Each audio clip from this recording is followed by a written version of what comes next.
This is Winnipeg Sports Talk Daily with Andrew Hustler Paterson and Michael Remis.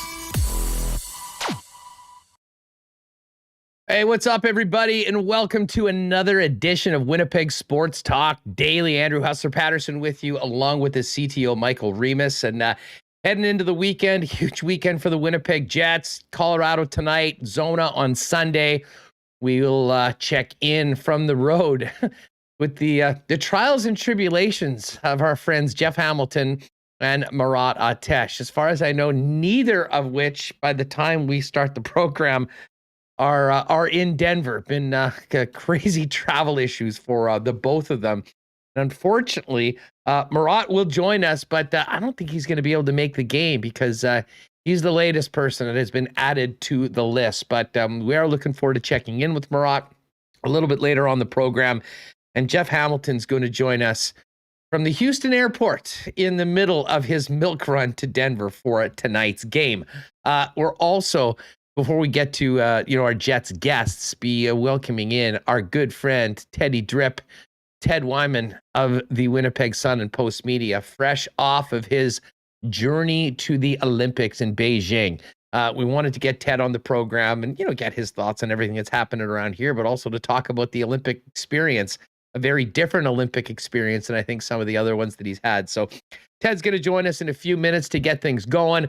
Then we'll check in with Jeff Hamilton on the way to Denver and Murat also on the road with the Winnipeg Jets. Big thanks to all of our sponsors. Hey, especially Vita Health Fresh Market. Today is Customer Appreciation Day. 10% off everything in the store with few exceptions. That's in addition to current sale prices. We'll tell you more about that later on. But if you're out and about and have the need for Vita Health, today is the perfect day to drop in. Our friends at F Apparel, Culligan Water, Manitoba Battery, Royal Sports, Not Auto Corp, Little Brown Jug, Princess Auto, Boston Pizza, Nick and Nicky DQ Group, Canadian Club, and Coolbet Canada. Of course, Canadian Club. It's Friday. You know what that means. After we finish with the business at hand, make sure to join us here live on YouTube, and we'll do another Friday marble race. Everyone always loves the marbles. It'd be a fun way to get into the weekend. A weekend that for the first time in a long time, longer than I can remember, does not come equipped with either a blizzard warning or an extreme cold warning. And isn't that a beautiful thing, Michael Remis? What's up, dude? Hey, yeah, and I know people are wanting to hear my weather takes. I got a great DM yesterday, but what's up? I'm here. I'm in a good mood. I don't know if you noticed, I'm wearing the best logo in hockey. Oh, barf! Big win. Barf! Big win last night, putting up a touchdown.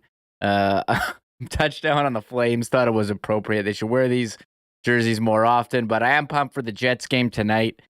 I haven't seen any updates from the skate. We'll have to get to those, but Nathan McKinnon, there was all talk about him. He missed Wednesday's game. He'll be back in the lineup. So they got full strength Avs. It's going to be a tough one tonight, but it is a weekend.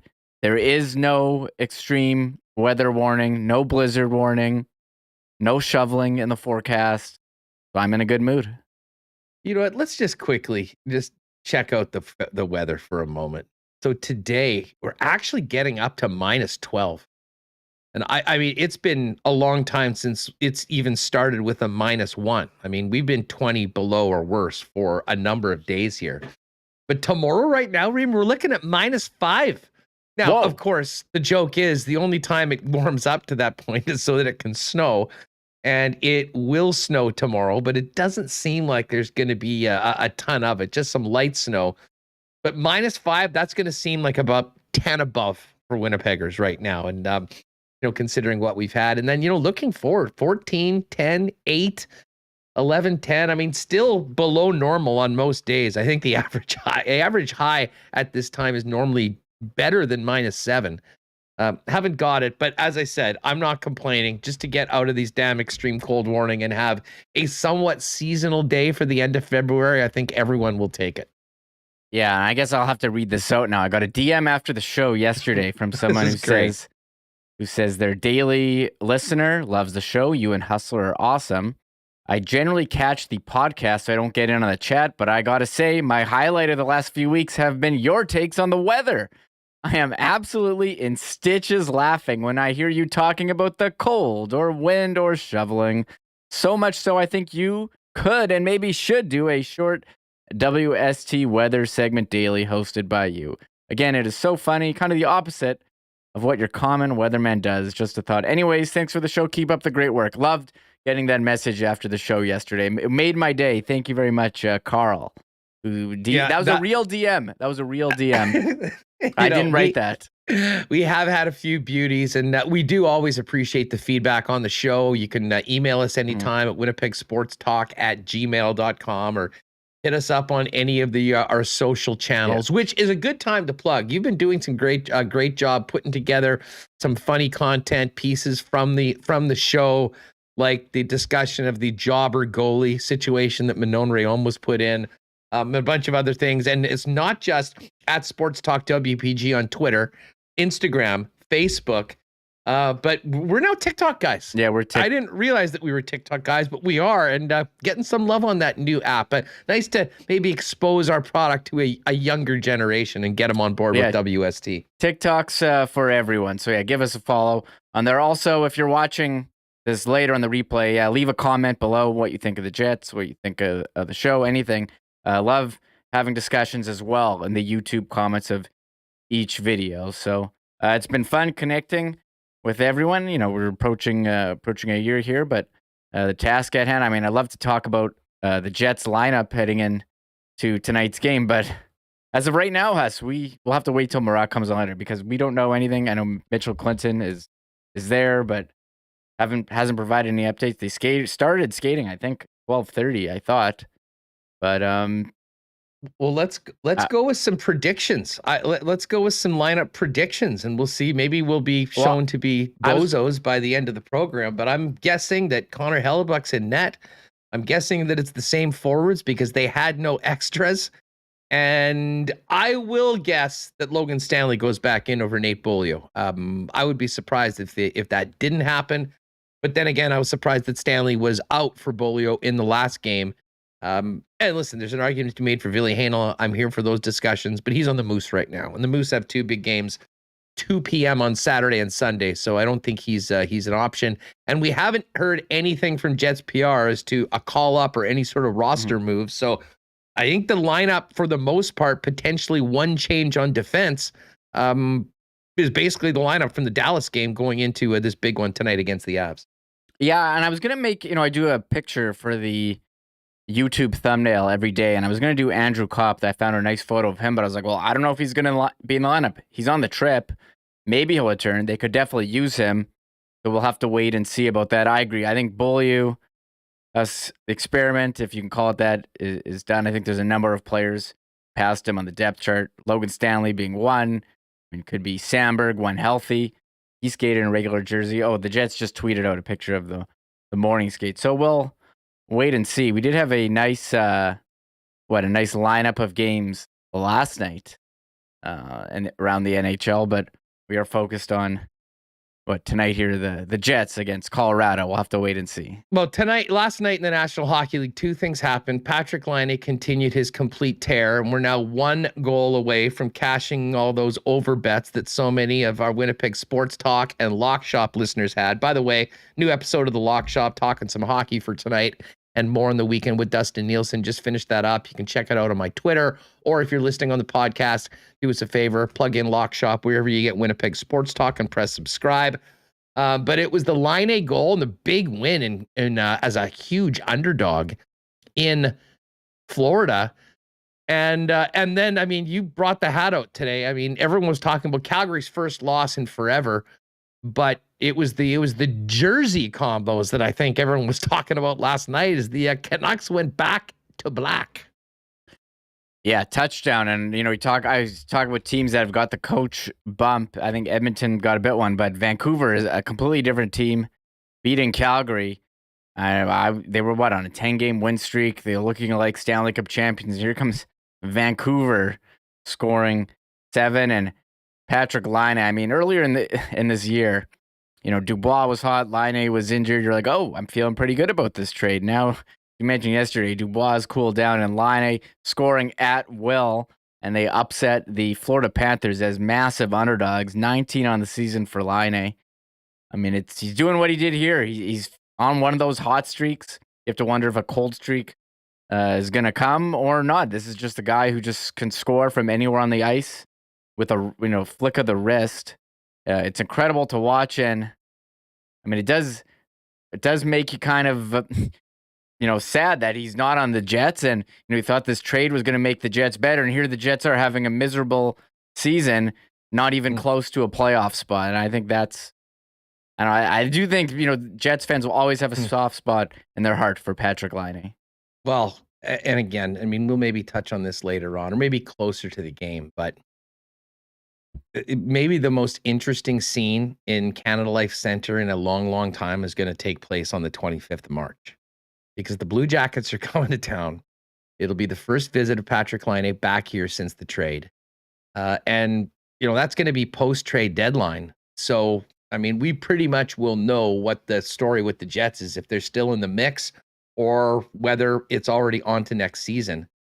And that is a nightmare scenario for Kevin Cheveldayoff. And listen, the trade itself, I mean, people will have their thoughts on both sides. I mean, Pierre-Luc Dubois has been a great player for the Winnipeg Jets, and I know they're certainly hoping to sign him. And I mean, we won't get into everything else that happened in the past, but to make that deal, thinking that, you were ready to really push, not just to be a playoff team, but to be a real contender this year.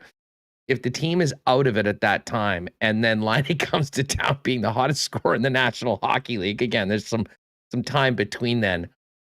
Just the entire atmosphere, the reception, what that does to the pressure on the front office will be fascinating. But as I said, we've got some time to talk about that up until we get to that point.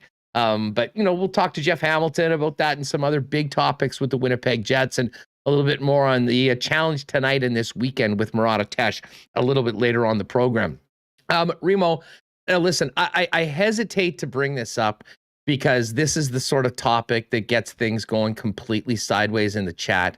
So I will preface this by telling people, please, can we avoid the hot COVID takes in the chat? We've had enough of those, and no one's taking any side here. We're just giving you the goods as to what this means for Winnipeg Jet fans going forward. And like many season ticket holders, yesterday after the show, we did get a letter from John Olfert, the president and COO of the Winnipeg Jets Hockey Club and True North Sports and Entertainment. They did have a season ticket holder survey to the people that have tickets for the remainder of years about how they move forward, what people are comfortable with. And here's the bottom line. They got just about 4,000 responses. 42% of respondents said they would be comfortable or very comfortable with having the vax requirement lifted on the 1st of March, while 55% of respondents indicated they would be uncomfortable or very uncomfortable, with 3% remaining that they were unsure. Of those who indicated that they would not be comfortable with the vax being lifted, 90% would prefer that the vax requirement remain in place until at least April 30th. So listen, this has been celebrated by some. This has been, this has angered others. I get it. But though I will say this, the Winnipeg Jets are listening to their customers, who are the people that are paying the freight right now. They heard them. They've reacted accordingly. And I haven't heard a ton of blowback, but we just know these topics are so damn controversial. But at least for the time being, the rest of this season, you're still going to have to show that QR code to get in. And, I think, from the numbers, the majority of people are down with that, but not everyone is. But unfortunately, it's a very tough situation that both the Jets and many other businesses are in right now as to how they handle going forward post March 1st, considering, a very different customer bases depending on your business. Yeah, I think credit to them for listening to their, most important customers, season ticket holders who are buying tickets to, every game, every season and acting accordingly. They did say the masks, you won't have to wear one after. Is that the 15th? That's the 15th. And I'll be honest, I'm very happy about that. Well, I think that it's getting impossible to enforce. People are eating and drinking all the time. I'm gonna be honest, like I would never, if I had to tell someone to put a mask on, like I was a person that was part of my job, I would be so afraid. Like I would quit on the spot. So credit to all the people who've been doing that. You want to talk about a thankless job? Yeah. The mask enforcement crew at professional sporting events. That has to be up there amongst the worst jobs of the last couple seasons. Now, there's probably worse ones when it comes to people dealing on the front lines, but yes, in some ways that's the front line of us getting somewhat back to normal. And I do feel for those people. That being said, I'm really looking forward to the point, hey, I'm vaxxed, I got the shot, you're looking forward to at a certain point not having to wear those damn things. Yeah, I know. I'm wondering if masks are going to go on clearance now like they did in November of 2021, only to come back. That's when you bought your Juventus masks, if I recall correctly. They were on the clearance rack like a player after the trade deadline masks. And I'm wondering if you're going to be able to get them on sale now, or we're going to be needing them later. Oh, Schickster says it's a challenge, the hardest part of working here. Respect, Schickster, who's here every day. Again, if I had to ask someone to put a mask on, I would probably cry and quit before I did it. I would not be able to do it. So shout out to those people who've been doing that. And yeah, as I said, it's up to you if you want to do it, but I do think it was getting pretty difficult to enforce in a professional sporting event situation.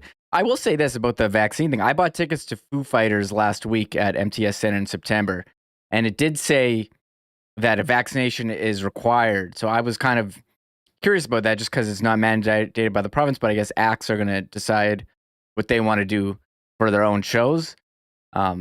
It didn't affect me either way, but I just found it interesting that it said that for a concert here in September. Yeah, no doubt. And just Earl James, shout out to the frontline workers, 100% confirm on that. And another of interesting comments. And I get it, folks. It's controversial, but I feel for these are really tough decisions. It doesn't matter. Like the hilarious thing about this, and we'll just leave it at that. At this, I saw the announcement on Twitter yesterday where the Jets and the Manitoba Moose put up the announcement of, we've listened to everyone, this is the feedback, and this is the way things are going forward. And you had some people on one side that were saying this is ridiculous, this is discriminatory, and then there are others that are still going, way to take part in killing hundreds of people. There's people that are way extreme on both sides. I think the rest of us just trying to do the right thing and hopefully get back to doing some of the things that we like to do. We're back to 100%. That's great. I'll be looking forward to going to the games, regardless of where the team is at. And you know what? If you do think it's important to continue wearing masks for you and your family's safety, absolutely you can do it. It'll be strongly encouraged, but it won't be required.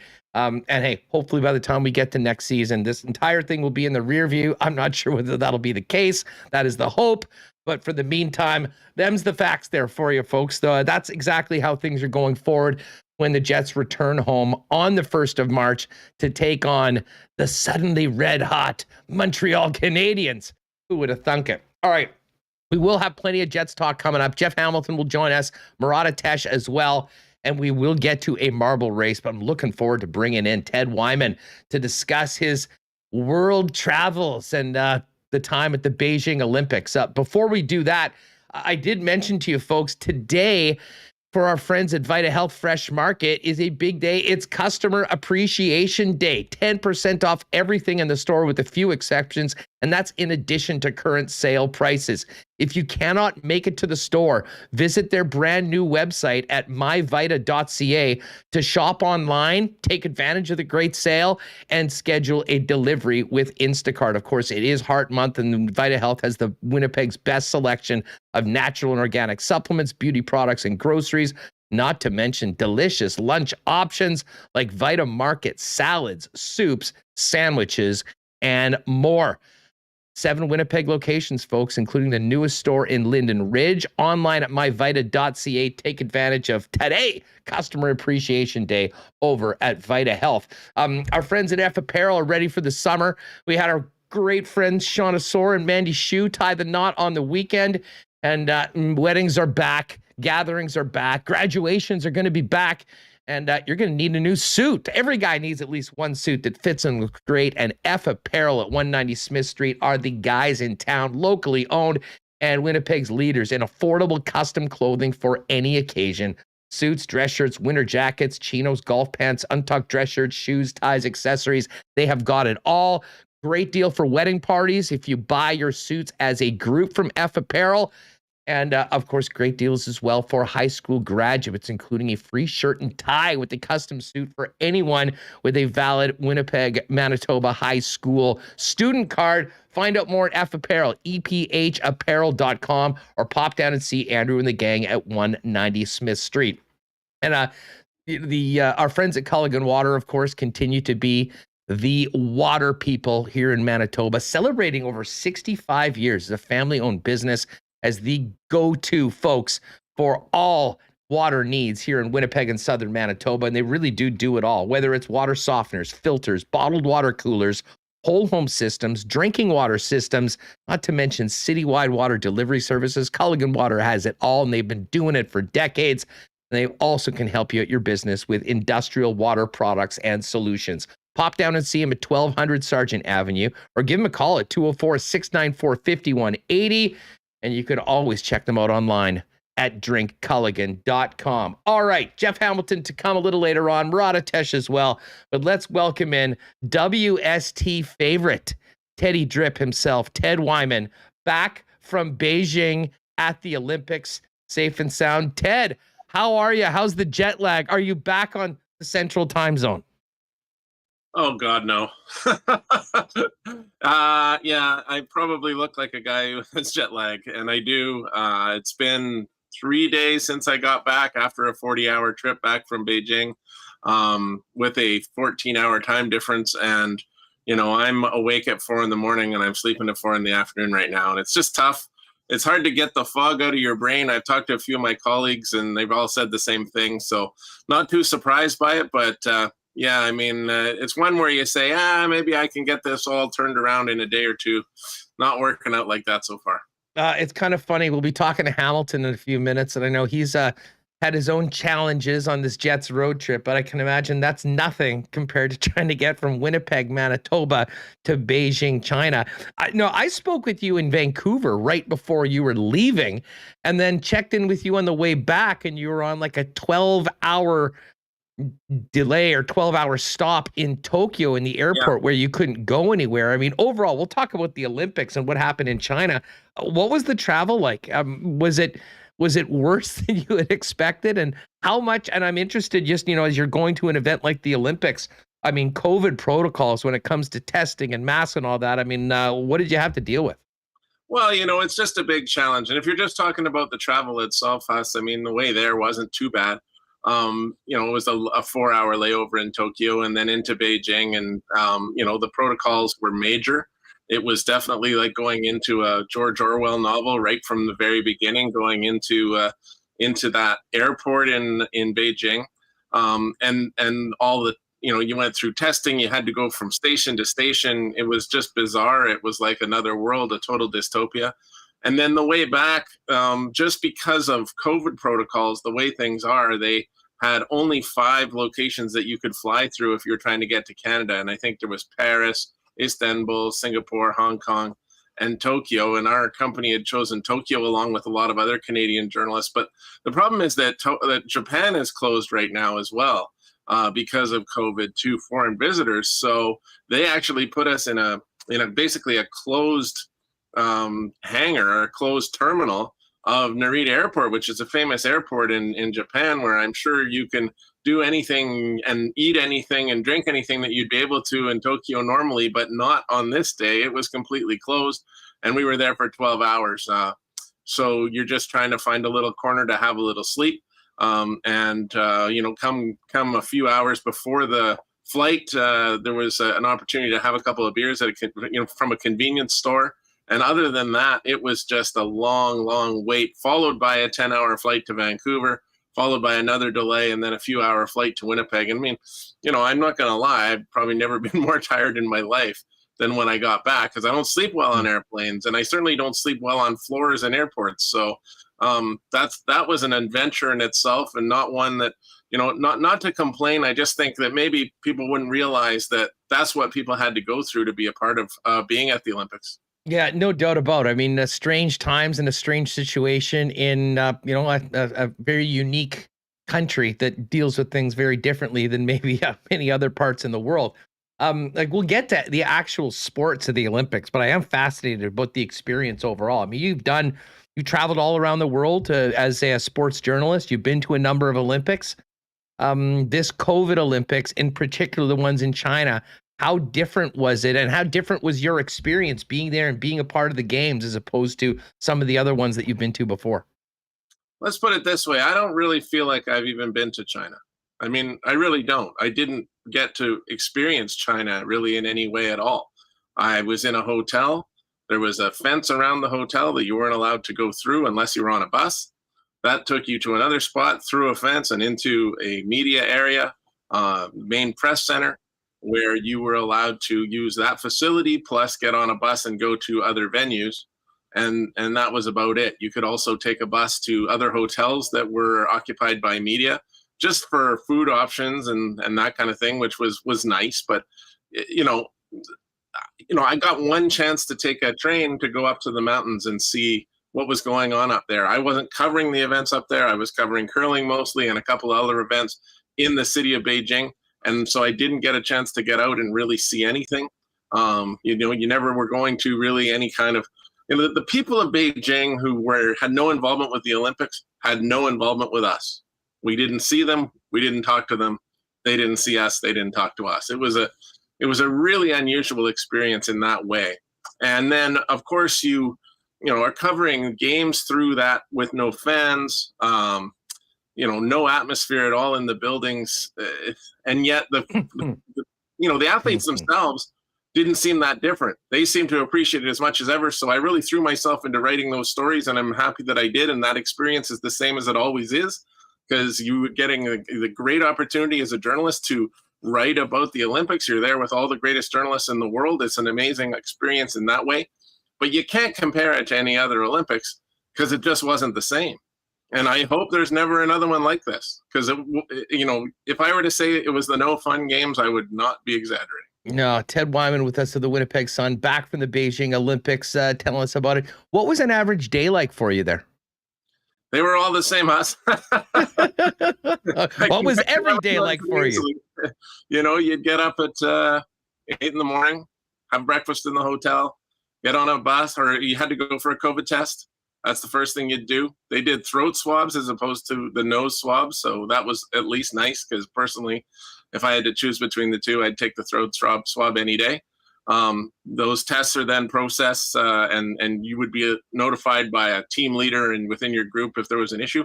Fortunately, there never was one for me or anyone in our group for that matter.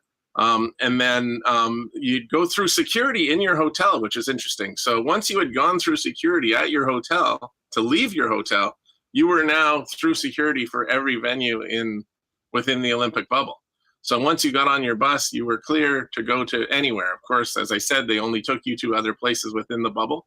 But so I would take the bus down to the main press center. Generally, I would just hop straight onto another bus that it only went about 5 minutes away, maybe 6 minutes away, to the Ice Cube, which was the main curling venue. And that's where I basically set up. And it was a beautiful, beautiful venue. It was just, it was the National Aquatic Center. It was used for swimming in the 2008 Olympics. And it was really something special. I think curling really, really lucked out in being able to use that venue because it was really spectacular. It looked And cool. I It basically looked. I was just going to say that venue looked really cool. I saw Colleen Jones sort of do a little video when she first got there the first time. And, many of us remember what it looked like as an aquatic facility. And tell you, whoever the architects were that did the change on it, they really made a visually stunning building. But it was missing a lot, which, of course, was fans and other people. But anyways, sorry, keep going. Well, and honestly, the thing is, like, if you're going to say one thing about what China does well in terms of putting on Olympics, look, it was perfectly organized. And they had twice as much to deal with than most Olympics do in terms of actually coordinating this and having, trying to keep COVID out. But it was exceptionally well organized. Everything was on time, buses wise, everything like that. And then these venues, which they built, most of them for the Olympics in 2008 and repurposed for this, they're all spectacular. The Bird's Nest is an unbelievable stadium. The National Indoor Stadium for Hockey, it's an absolute beautiful building. The speed skating facility was one of the nicest Olympic facilities I've ever seen, and it may be the nicest. It was just incredibly nice. And of course, the Big Air facility, which I got to go to one time out in the middle of an industrial park, basically an abandoned industrial park. I mean, crazy that they were able to repurpose all that. So just credit to the Chinese for that, because they did a great job of building these facilities. And the curling facility was among the best. And I think a lot of media people there that I talked to said that they actually felt like the curling center was maybe one of the best run. It had a fantastic media room. It had room for like 300 people to work, which was, I don't think there were ever anywhere near that many media there covering curling, but, just a terrific space. And so, yeah, I spent most of my days there. I would often work until 11 or 12 at night and then hop a bus, which would get you back to your hotel by 1, maybe 1:30. And then, get a bit of sleep and get back and do it all over again. That's a typical day for me, to be honest. You might get a pop over to the main press center between draws and get your food made by a robot. That was kind of fun. But after a couple of days, you realize the robots weren't that good at cooking. It looked good, but well, okay, it wasn't that tasty. Okay, let's go there, because Remis and I were talking about this off air. One of the things we were the most interested in is what you were eating, where you were eating it. You mentioned you were eating at the hotel. I mean, was it more North American style food, or was it traditional Chinese? I mean, fill us in on the menu that was there for you and what you were consuming. Yeah, well, honestly, I was in one of the worst hotels for food, because I know, we talked to so many of the other media, so you knew what other people were getting. And, some places had 2 or 3 restaurant options and a couple of bars and, pool tables and all that kind of stuff going on. We had one room that was double. It was breakfast, and it was, it was a breakfast buffet, and then it was dinner, and then it kind of doubled as a place where you could have a beer until 11 o'clock at night. And then there was nothing after that. And the food all came on paper plates, side plates, to be honest, and, cost about $20 for that side plate and it was all Chinese food that I personally didn't care for. It just wasn't really all that good. But the nice part was you could go to other places to eat. So I did have the pleasure of going to a Xinjiang restaurant one day, which is a lot of meats on skewers and rice and vegetables and really, really fantastic food. I had the pleasure of going to the Crown Plaza Hotel, which had a bunch of different restaurants, Western food and Chinese food. So I was lucky to do that. And again, you could definitely go anytime to the main press center and get a wide variety of foods, some of them which were made by robots. And, so you could get these, you could get a dish that you just ordered it, and then it gave you a number to sit at a certain table. And so let's say you're at table 13 or something like that. After about 10, 15 minutes, a hole in the roof opens up and down comes the like a robotic machine and brings your food to you. And then you pick it up and you take it and eat it. So that was kind of neat. And, you can watch some of these other things. They'll prepare dumplings for you, or prepare a little mini hot pot or noodles, whatever, a hamburger. That could all be made by robots. But again, I think after a couple of days of trying that, it was like, okay, I had all the things made by the robots. They were okay, not great. And then what are you going to have next? So the food was not as good as I'm sure it would have been had we been able to go outside those fences outside the hotel. I mean, I longingly looked at hotels every day as we came back in our bus saying, well, that one looks pretty good and it's full of people, and that one looks pretty good. And even there's a McDonald's right there that when I get home to North America, I am going to as soon as I can. And I haven't actually been to it yet, and but I seriously was craving it because you were seeing that every day. But and at the curling venue, they actually had some really good food, and they made what they called a Chinese. It was just a Chinese meal box, and it was full of different stuff every day. It was shocking. People were coming from other venues who were covering speed skating or what have you. Oh, I heard the food was really good at the curling venue, and they'd show up there to grab it. The only problem was it was so good that they kept running out of it. Well, you know what? That makes sense. I mean, if you want to have an authentic curling experience, you better have some good food in the coffee shop. I mean, that's one thing that keeps these curling clubs running throughout the country. And here you get butter tarts and a good juicy burger, and there you get some ginger beef and some stir-fried shrimp. Ted Wyman with us talking about his Beijing experience. We'll get back to the Jets with Hammer and Murat a little bit later on in the program. Well, I'm glad we got to all the interesting, the parts of your travels. Let's talk about what happened. And of course, you were, covering curling nationally for Post Media, lived in that curling venue. It didn't go well for the mixed team. It was heartbreak at the end for Jen Jones. Brad Gushue did prevent Canada from coming back without any medals. But tell us about the curling events and in particular, the struggles at times for our Canadian teams. Yeah, it was perplexing, to be honest, Huss, because the Canadian teams all basically played the same, which was average at best, just not anywhere near good enough to be gold medal winners, barely good enough to be one bronze medal out of the three. I mean, and the crazy thing is they were close anyways. Brad Gushue even said, a bronze medal is a pretty good result for a bad week. And that's how he felt his team had played. And they were the best of the three. The Jones team was never all that sharp. The Holman and Morris team, never all that sharp. But what they were discovering is that you just can't miss in big moments in an event like that, because what it comes right down to is almost everybody ends up finishing around 5 and 4. And it happened in all of those events, a whole bunch of teams finishing around the same number.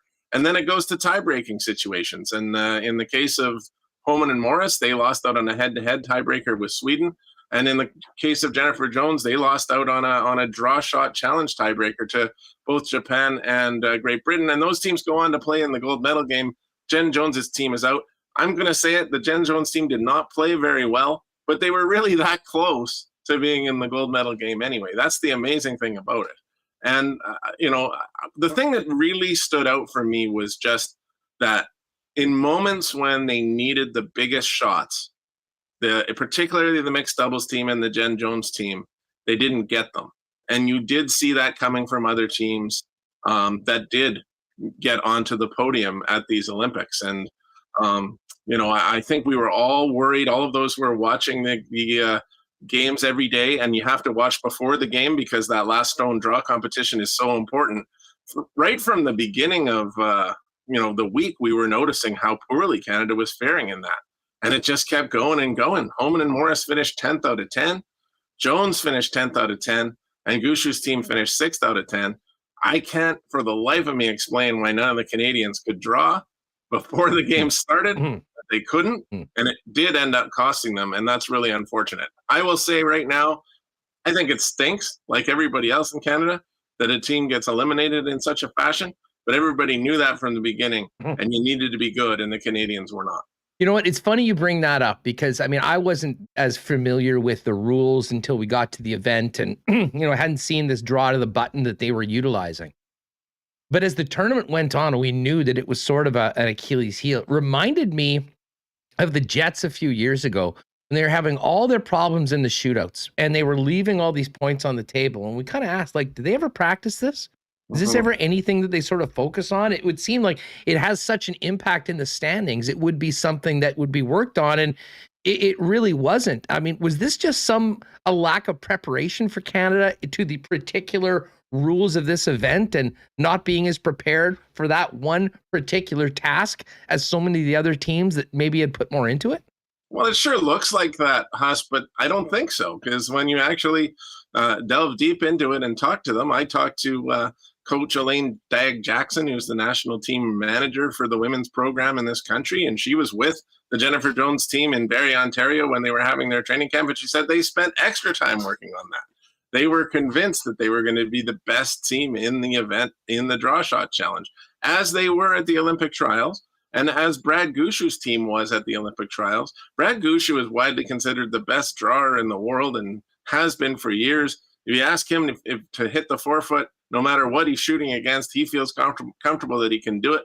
But for the life of them, they couldn't hit it when they needed to before the event in that lost stone draw competition. And I cannot explain it. None of them could explain it. If they just happened to have a bad week.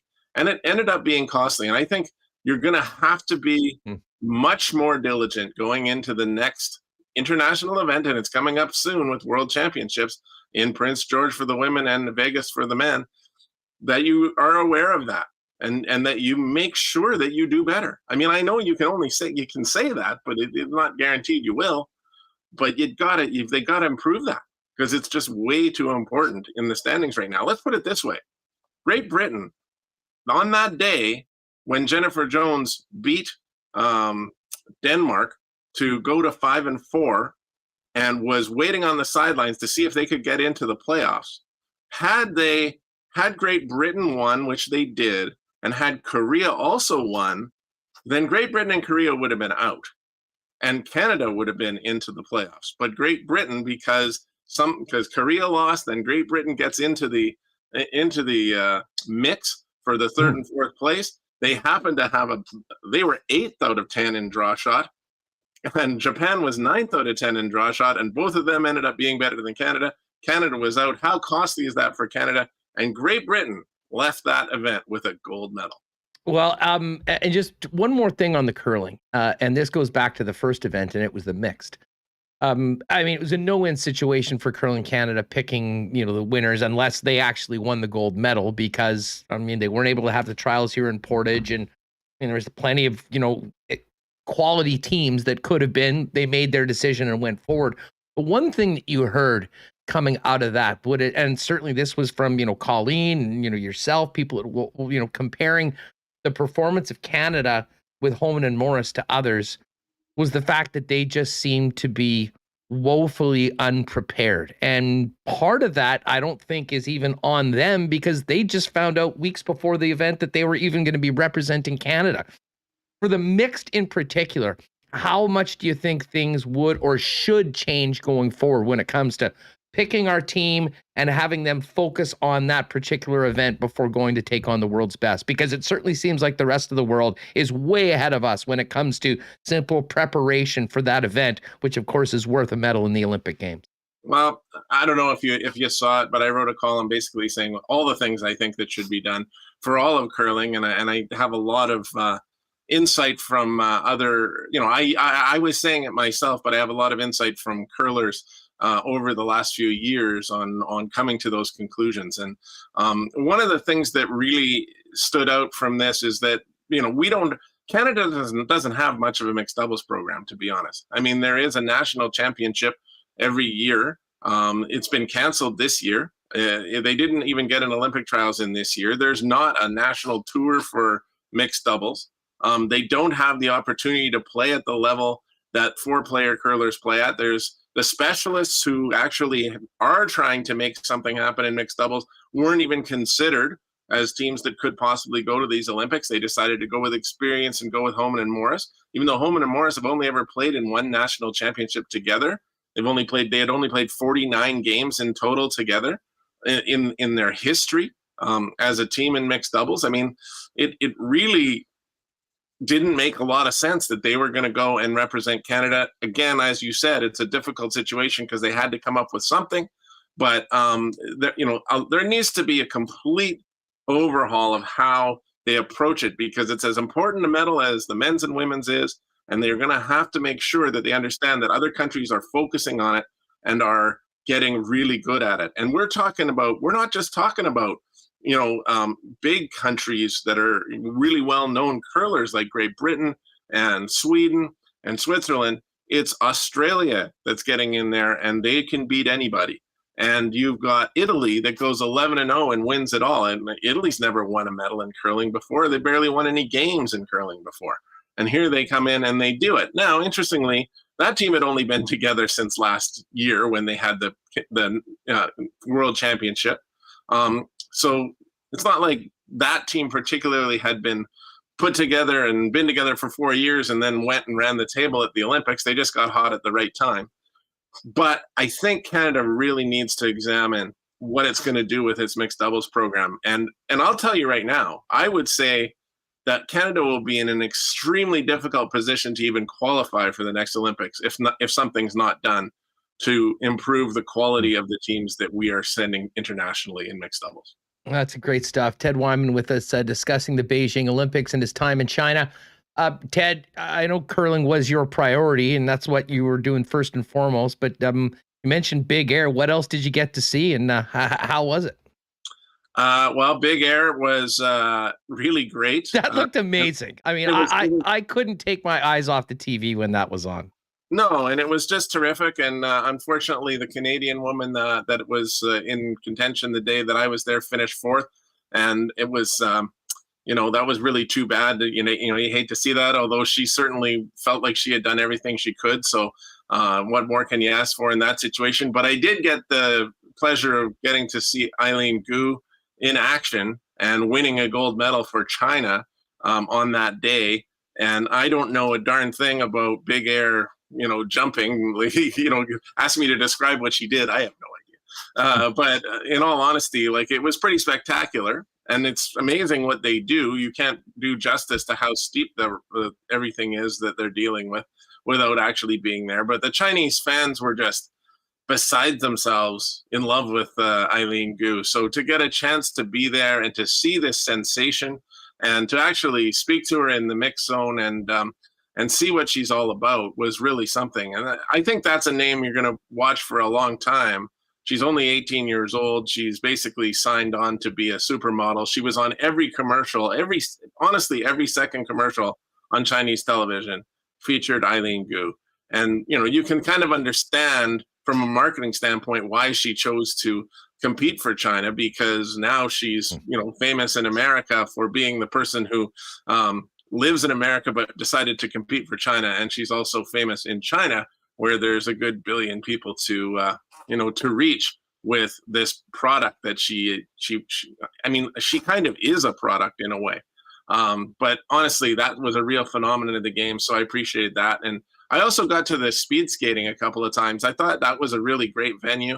And I watched Canada win the team pursuit gold medal, which I thought was a great moment of the games. In my opinion, the best moment of the games was the women's hockey game. I watched that on television while I was covering a Jennifer Jones curling game. But I loved every minute of Canada winning that gold medal in women's hockey. But for me, the most exciting thing that I saw was that team pursuit women's race, which really was pretty darn exciting. Yeah, and of course we've got such a great history in speed skating, and that gold medal, and Charles Hamelin doing what he was able to do is truly establishing himself as one of the great Canadian Olympians of all time. It was a big moment, but I do have to admit, certainly from here, from a Canadian perspective, it was that gold medal game, Marie-Philippe Poulin etching her name again in Canadian history. Was that, from your perspective around there, speaking with other media people, was that as big for the Olympics as it seemed to be here in North America, or because we're Canadian, do we focus in on that? Yeah, it did seem to be really big. Now, it is interesting, though, when you bring that up, because the fact is Canada and the United States are only two countries that are there out of many, many, many countries. And, the people from Great Britain and the people from Germany and wherever, they don't really care about a Canada-USA hockey game. But it did seem to attract quite a bit of attention. It was a gold medal game, of course. And the women's hockey, certainly from the North American standpoint, the women's hockey had more cachet than the men's hockey in this event. There simply was, they certainly had more name recognition. There was very little name recognition on the Canadian and American hockey teams. And the fact is, the Canadian American hockey teams kind of finished where people thought they would, not really in medal. Sorry, the U.S. was expected to do better, and they ended up losing a heartbreaker to Slovakia. But I don't think the Canadians were expected to do much. So when it came to expectations for the country, that women's hockey team was carrying a lot of it, and they really came through. So that was one of those special moments at the Olympics that that happen every year. And it was something that I think a lot of people will remember for a long time, because even though realistically we know Canada basically only has to beat one team to get gold, that's not an easy team to beat. And they've been through these battles so many times. They've won it, they've lost it, and they fight for 4 years to get to that moment. And to see them celebrate the way that they did after they won, to me, that's what the Olympics is all about. No doubt about it. You know what else the Olympics was all about? The Olympic spirit. I couldn't help but think of the embrace between Jen Jones and the two Japanese curlers after they were out. And I'll say this, it was hard, even being a big Canada fan and pulling for Jen Jones of all people. You couldn't help but feel something for that Japanese team. I mean, they were so much fun. They were bubbly. They were smiling. They were enjoying every second of it. And they made a ton of fans, I think, from people that would have never thought that they would have cared about the Japanese women's curling team. But that moment, I thought, encapsulated a lot of what the Olympics is all about. And it also got me, and I think a lot of people here, thinking about, Jen Jones moving forward. I mean, she's already the best to ever do it. I mean, she's as decorated as any curler ever. Maybe against some significant odds, got back to the Olympics. What does this mean for Jen Jones going forward? I mean, what's next, I guess, for the Jones and her team that has been so successful over the past decade plus? Well, I just wanted to say that I was lucky enough to be in the mix zone when that encounter happened with Jen and the Japanese players. But what was really interesting is just before that, we were standing in the mix zone, and there was a lot of Japanese media there, and people were trying to get a glimpse of what was going on with those Japanese players. And they all of a sudden started jumping up and down and screaming and hugging, and everybody was like, what's going on here? They didn't know. They did not know until that moment when their coach, JD Ling, who was from Canada, came into the room and told them that they had actually made the playoffs. They did not know. They thought that they had a terrible last stone draw that day, and that they had dropped to last, and that they were out. And they were literally getting ready to do interviews thinking they were out. And they got this incredible moment where they were told they were in. And then Jen Jones comes through shortly after, and there was that fabulous hug. And it was really something really special. And I agree with you. I thought the Japanese team was very, very entertaining, and really very much did capture the Olympic spirit. I was there earlier in the event when I think it was the third for Team Japan was being interviewed by myself and a couple other people from Canada. And Jen Jones walked by, and the woman turned around and she said to Jen Jones, "You are my idol." And Jen hugged her. And this was right after Japan had beaten her. And, I just thought, what a great thing, and how great is Jennifer Jones in the history of curling that's the situation, that you've got this young team from Japan that basically is saying, you're in our opinion, you're the greatest curler of all time, and we just beat you. And there's such reverence there. And I thought that was really great. I thought it might actually lead to Jones doing better. I thought there might be some intimidation factor there, or some reverence, or whatever. Clearly not. The other teams were ready for her all the way. As for her future, Huss, I have not sat down and spoken to her about that. I have in the past about how much longer she was going to go. She's always said, until they tell me I can't curl anymore, I'm going to keep going out there and loving every minute of it. Now, do I think there's any chance that she's competing to be at the Olympics at age 51 in 4 years? I would put it at a low number that she would still be going for that. But I until she tells me that she's done, I'm not going to rule it out. I mean, you're right. There's nothing left for her to do, nothing left for her to prove. And I do believe that our country probably needs to see some more up and coming curlers getting to stages like the Olympics and the World Championships in the coming years for us to be better at the international game. But I am not going to write Jennifer Jones off until she wants to write it off herself. Hey, just last one on the way. Briar next week. Brad Gushue's still the significant favorite. I actually just went through with some picks on the lock shop earlier today.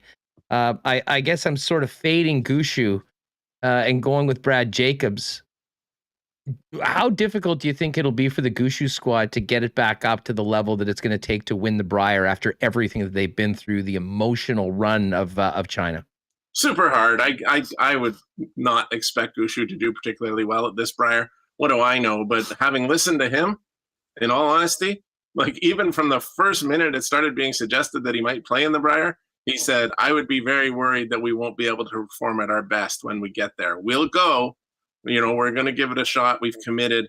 But he is concerned about being able to turn it around after. And don't forget, they're going to have a similar kind of jet lag to what I was describing at the beginning of our interview here, and probably still feeling it right now today. And now they're going to have to go back in 1 week from now and start competing at the Brier in Lethbridge. That's not going to be easy at all. And, I think when you're burned out from things, it's probably a lot harder. And that's a great field there. So, no, I do not expect Brad Gushu to win the Brier this year. But stranger things happen, right? Maybe now's the time when you just start to get hot, because they didn't play like themselves at all in China. So they'll be looking to play a lot more like themselves once they get to Lethbridge.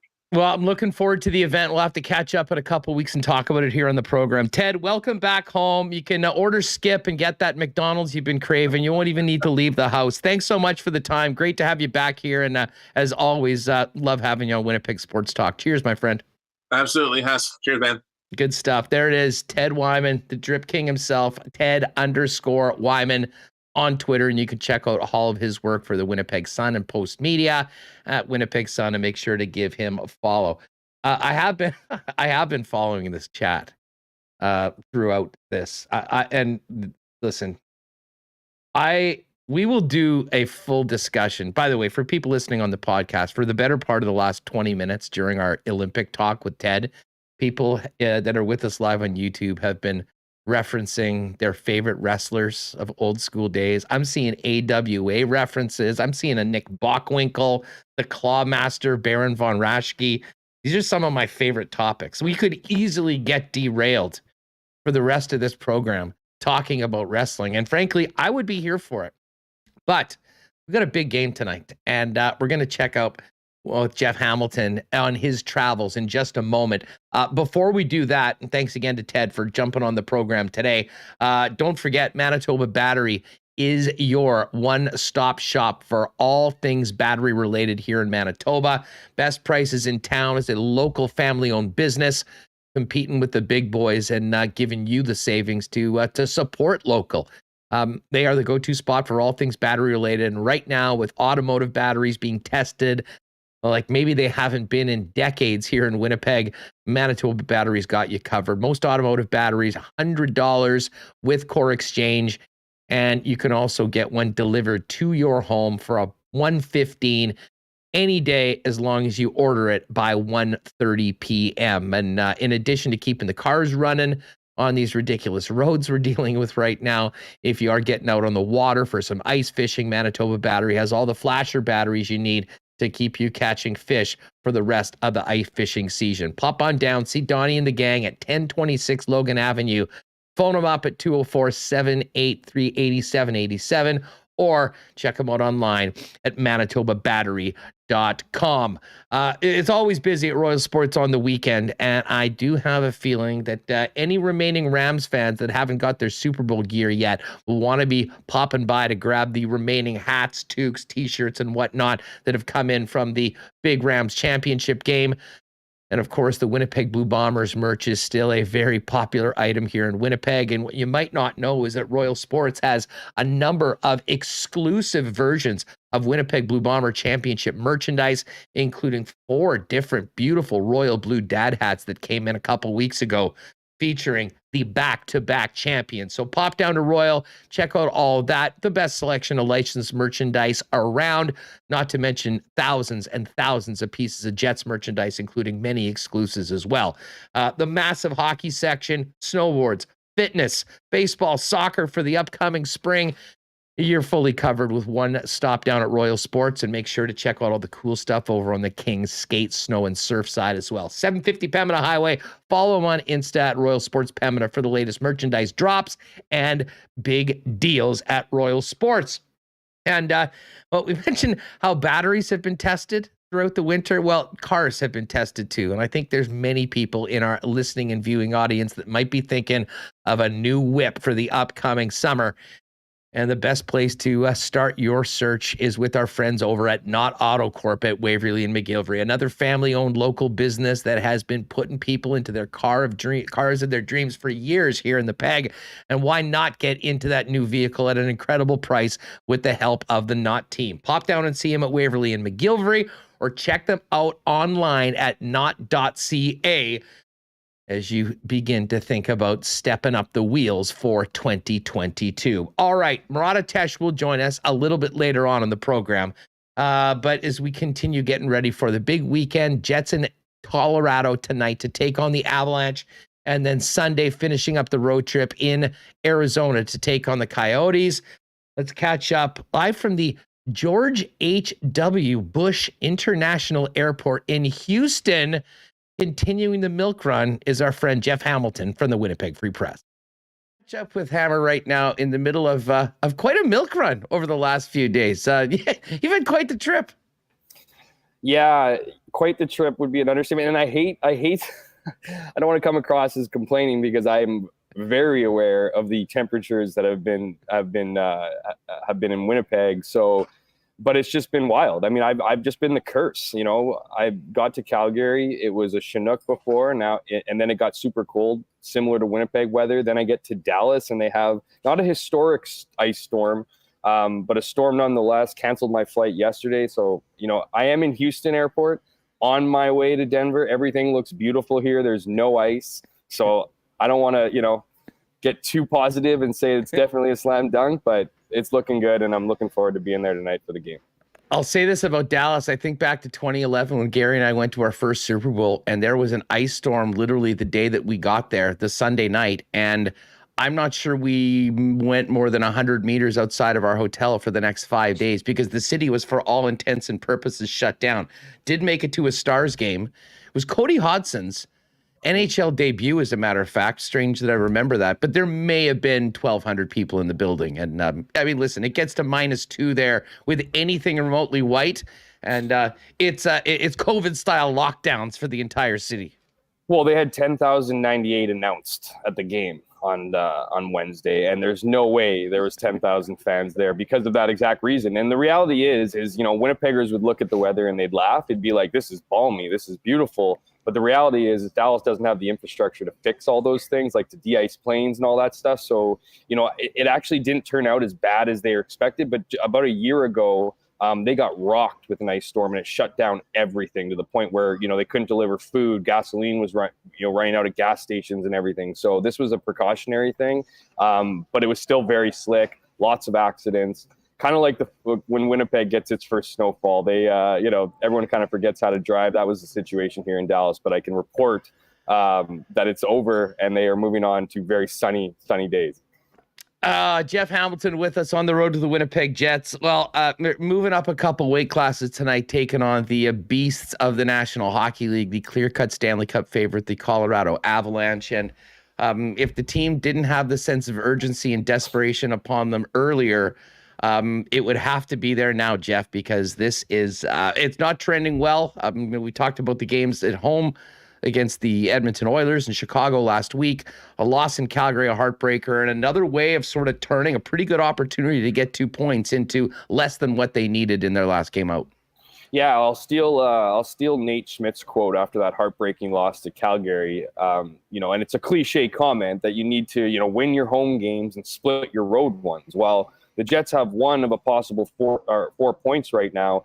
They can technically still, quote unquote, split, even, with a couple wins here. Even do better than that, I guess, points wise. But, this is a big hill to climb. Colorado Avalanche, obviously buzzing. They, I was going through the game notes not too long ago. They either have the lead or a share of the league this year for road win streak, home win streak, overall win streak. They got guys, that are, pumping in points, and we can go up and down the lineup. But I'll save Jets fans that. Just go look at it. It's bad. And the other part too is, Arizona's Sunday afternoon, free bingo space, if you will. But if you look at history, the Winnipeg Jets aren't exactly killers when it comes to the end of road trips. And we already know the season series with the Arizona Coyotes is at 1 game apiece. So, as much as, that game feels like might be an easy one, it's far from it, just from what we've seen. And the Winnipeg Jets, I mean, they're not focused on that right now. They're getting ready for, again, what will be a steep challenge tonight against the Avs. Yeah, nothing easy against Arizona. I mean, you pull Jet fans. Carl Vamelka should be up for the Vezina, for crying out loud, with what he's done in the 2 games against the Jets so far. So listen, obviously we're going to get into tonight's game. And I think we know this is a huge challenge for the Jets. They're a big underdog. 2 points would be massive for them to try to keep their dimming hopes alive. But it's a long shot. But a bigger question for you, Jeff, and you had the opportunity to be on the road with the team. You were there in Calgary post, the disappointing game at home to set out on the road. And of course, the OT loss in Dallas.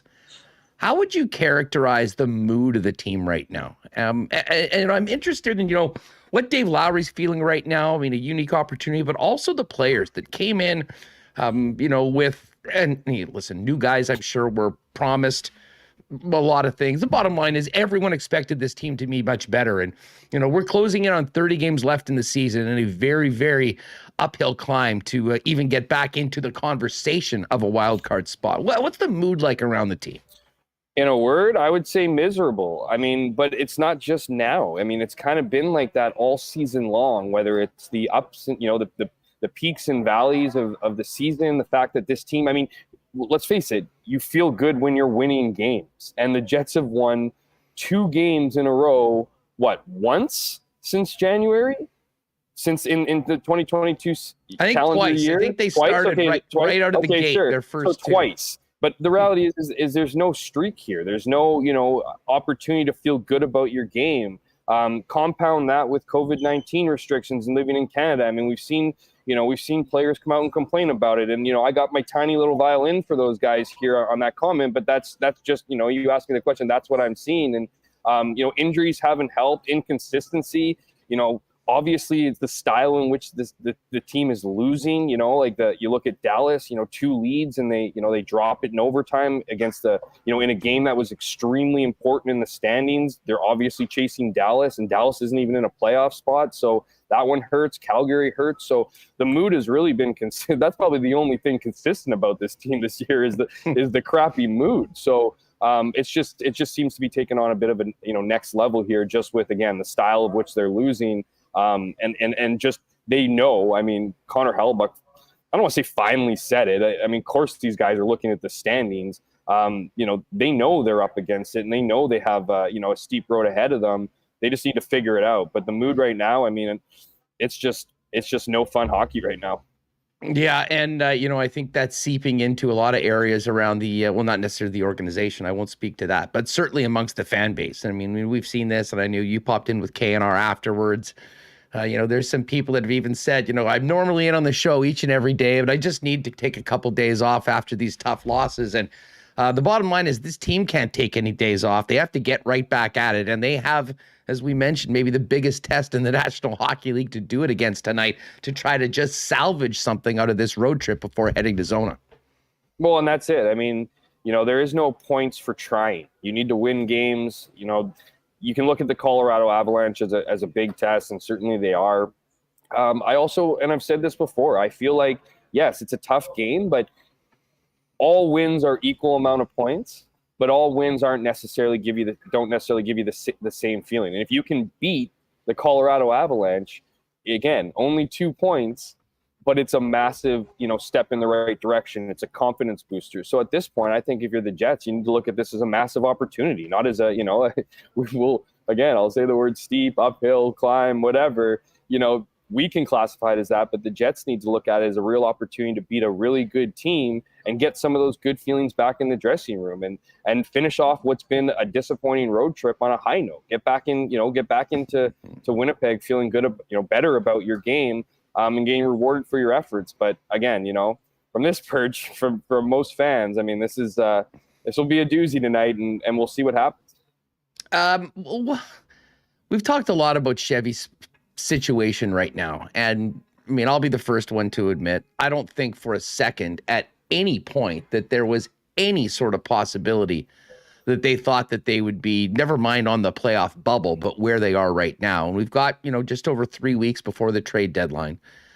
What do you think this last week has done to the position of the general manager and what he thinks of his team and how that might affect how he acts come, before the 21st? Well, how should he be feeling versus how the organization probably feels? I mean, this organization is extremely loyal. I think when you look at it, you don't spend to the cap hoping to squeeze into the playoffs. So that's where the Jets are right now. And, when you've been here for more than a decade and you can argue this team has regressed, I mean, you can't fire another head. Well, you can essentially, but, you kind of have to look in the mirror now. And so whether or not, Kevin Cheveldayoff's, seat is warm is really whether or not, it's really up to True North. At this point, I think it should be. And I think at the end of the day, whether or not it's moving on from Kevin Cheveldayoff or not is going to be in and around that trade deadline time, because, I think the worst thing about this whole season from a business perspective is the apathy that's creeping in amongst the fans. And so if you start seeing declined attendance, I don't know if Mark Chipman's going to have a choice but to make a move. But, that's in the distant future. As far as the trade deadline, I think it's a fascinating deadline here in a lot of ways, because if you think about it, the Jets have a few weeks to make waves. I mean, I wish I could be a fly on the wall of those management meetings when they start talking about, at what point or where do we need to be in the standings to make a decision at deadline. Obviously the two options essentially are, well, I guess there's three if you just want to stay as is, but it's buyers or sellers. And I mean, what if the Jets are in the same position as they are now? You have to be sellers, you'd think. I mean, you have two guys in Paul Stastny and Andrew Kopp who have expiring contracts. And if you're not feeling like you're able to sign them or re-sign them, then you have to, is there a point in kind of hanging on? And alternatively, if, do you have the team to go deep into the playoffs? Because if you don't have the team to go deep into the playoffs, even if you are hovering really close, like say they're a few points out of a playoff spot, do you really think that the Jets are going to beat the Colorado Avalanche in the first round of the playoffs? Like, no. So do you really want to go out and then mortgage the future? It's a very, very difficult situation. But it's an interesting one too, right? Because it was the summer of Chevy with the signing, with the trading of, trading for Brendan Dillon and Nate Schmidt, signing Paul Stastny, like getting, a team that they thought would be quote unquote Stanley Cup contenders. You can argue that Kevin Cheveldayoff put the pieces in and the players are letting them down because, if you look at the games that, they have the talent, they just don't have the execution. Is that coaching?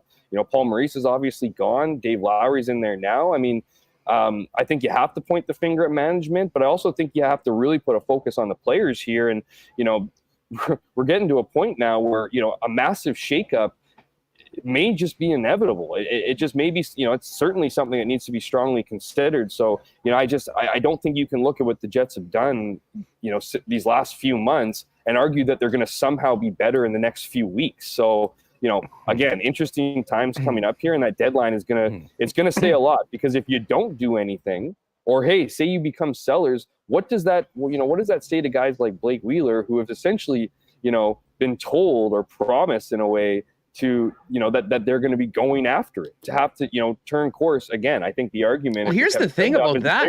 Doing it. I mean, to me, I think that happened in the summer. I mean, and I think Kevin Cheveldayoff reiterated that when Paul Maurice walked away from the club, is that, they've sort of done what they have planned to do. Everyone believed in the group, and this team hasn't got it done. And it's led Paul Maurice to leave. And again, you had an interesting take on that. I was with you. Well, listen, we'll get to Maurice, but I think looking at what's happened with this team makes it more interesting to think about how everything transpired and the way that he left. But I mean, first and foremost, I'll say this. I don't think Kevin Cheveldayoff is going to take a bullet anytime soon. I mean, I think that I really do think that they believe in him and frankly believe in the job that he did this year, which is what's making this so disappointing. And I can't think of any scenario barring winning all of the games up until the 21st of March that would make them be a quote unquote buyer. But I do think that, over the course of this next little bit to what you had said, I mean, the status quo ain't going to cut it going forward. I mean, bringing back the same players, the same group, the same core, and expecting different results. Although I guess there is the whole Calgary thing. Maybe they think they get a new coach that comes in here and is going to Daryl Sutter this thing and completely do a 180. Unlikely, but I guess it's possible. But to me, it's what you said before. It comes back to the core, the makeup of this club, and a real significant roster shakeup involving some players that up until this point in this season, I think we previously thought would have been unthinkable for the way that they've gone. You're right. They are very loyal. They've been incredibly loyal, and look at how long so many of these players have been here and been in those situations. But the way things have trended for the last number of years, culminating in where the Jets are going into this game tonight in Denver, I think brings up a whole bunch of interesting conversations, options, and potential routes for Kevin Cheveldayoff to go both short term and into the summer. That to me fundamentally will change this team, because frankly, if I don't, I think what you're talking about really does set in. Listen, what are fans going to be excited about if we're running back the same thing and getting progressively more disappointing results? Well, here's the thing. If you're going to do a shakeup, you have to shake up the voices in there. And the reality is the two most influential voices in there are 26 and 55. So, can you, what else would be a shakeup? Like, if you have the leadership core, the core that they have here is built around Blake Wheeler and Mark Scheifele. And the reality is, if you're going to do something different, unless you have, as you mentioned, Huss, a coach that comes in here, whips these guys into shape and gets them playing the game that, this management and city expected of them, what else is there to do? I mean, you have to look at the future here. And that, I mean, I'm not saying trade Mark Scheifele. I'm not saying get rid of Blake Wheeler, because those aren't my decisions, but those have to be thought about. I mean, those have to be considered in the long run here, because you have a guy in Blake Wheeler who makes a lot of money. He's a big voice in this team. He's done well of late, but if you're going to have a new voice or a new culture or a new whatever, he's the guy who's created the culture here. He would have to be part of that move. Otherwise, it's just new players coming in and out with the same culture and attitude. And Mark Scheifele as well. And Mark Scheifele, you bring him up because he's got an expiring contract in a couple of years too, where if you don't think you can re-sign him, you need to get something out of him. And we all know term matters. And, I'm not advocating for trading Mark Scheifele, but if you truly believe that there needs to be a shakeup here and you don't think you're going to be able to get that strictly from a coaching, position, then those are the two guys you have to consider. Who else is there? I mean, those are the two biggest voices, the two biggest influences. And the reality is Paul Maurice dropped an A-bomb in that room and then quit. So, he gave the keys to those guys. He created the culture, gave them all the influence and that they needed. Sorry, I got it. The voice is now here and getting ready to go. But, he gave them the keys and then he jumped out of the car. And so, the reality is you need to figure something out moving forward here. And the only way you can do a real shakeup is to at least contemplate those things. Otherwise, you do risk just kind of doing the same thing over and over again. You know what? And as far as Wheeler goes, I've got a lot of time for Blake, the way that he plays, what he brings to the game. I mean, he can be cantankerous at times, but I'll never doubt that he is giving his all to try to, win. And, listen, we don't know what happens in the room. I mean, I think that a lot of people have a ton of respect for him, the way that he's been the captain. But for the people that are saying, well, you have to trade Blake Wheeler, I mean, good luck with that. The bottom line is, I mean, think of his age right now and what he's making for the next couple of years. I mean, I think everyone knew that when Blake Wheeler signed that contract, and, many people thought it was too much money. For instance, look, that was the cost to keep him at that time. He was playing at a real elite level, and he'd done so much for the organization for a long time that he probably deserve that. But you knew on a 5-year term that at the end of it, and I'm not saying that's the case right now, but in year 4 or year 5, you're going to get the law of diminishing returns coming into play on that contract, which makes it that much more difficult to move. Not to mention he's got a full no move. So to me, it's a non-starter to be talking about with Blake Wheeler. Now, we have seen teams before, and many good teams. San Jose is a perfect example, that go a long time with a certain player that was their captain, and then he's not the captain, and he's more an important player, I don't want to call it complimentary player going forward, but I mean, I just think that there would be room for that, but I'm not sure that happens as long as it's Mark Scheifele and Blake Wheeler there. And that's why it's interesting. We've heard some more rumblings about Scheifele in and around, is because that's not a trade that would ever happen, Jeff, that is, you're not breaking everything down to the studs and building it back up for years. I mean, the reason why I think the trading Scheifele conversation is so interesting right now, whether it be short term, if the season goes completely into the tank, or in the off season, is that he would have so much value with the 2 years left on his contract and at that number. And, if you identify that you need a few more pieces, and, it's going to be very tough to, no matter what you do in a deal, to have a guy that produces as much as Mark Scheifele does offensively. But I think there is an argument to be made that with pieces that could come in, other players, especially ones that maybe play a better 200-foot game, that, they've been wanting to cheat, to take a bit of the offense off to get better defensively for a long time. And that really hasn't happened, with the end goal of winning hockey games. So, I mean, that entire conversation about what Mark Scheifele means to the Winnipeg Jets, what his absence would mean to the Winnipeg Jets, because let's not overstate it. I mean, he is the offensive catalyst when things are going well for this club, and someone else would need to be in there. But that is the one thing that would be a situation that I think we'd end up where you would at least get the desired results of a major change in structure of the club, chemistry of the club, all those things, with the chance to still take advantage of Connor Hellebuck, Nikolai Ehlers, Kyle Connor, all these contracts that run for the next couple years as part of the quote-unquote window. And I truly believe Blake Wheeler can be part of a real great team. I'm just not sure that, going forward into these next seasons, he can be the guy that's leaned on as much as the current structure of the Winnipeg Jets indicates.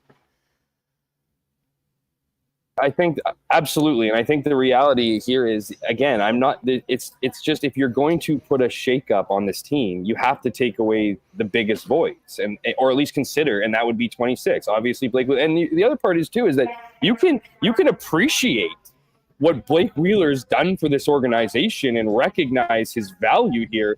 But, I'll take a thing with, Wally Bono used to say, is I'd rather get rid of a guy a year early than a year late. And so I'm not saying that Blake Wheeler's play isn't there. We've seen over the last week, he's kind of has shown a bit of his vintage Wheeler here. It's just, if you're going to have a different voice, the reality is Blake Wheeler owns a lot of the leadership in that room. I mean, he is the heartbeat of the team. He's the pulse of the team. When things aren't going well with him, there's an effect on the entire dressing room. That's just a fact. I mean, this is a guy, he wears his heart on his sleeve, and there's absolutely no doubt that Blake Wheeler wants to win, that he cares about this organization, all those things. But this is a business. This is a business decision. And the reality is if you do have to move him, or you try to move him, you're going to have to eat some of his salary too. So there's lots of things that you need to take into consideration here. They're not going to be easy decisions. They're certainly not decisions that this organization felt they would even have to consider, let alone possibly make.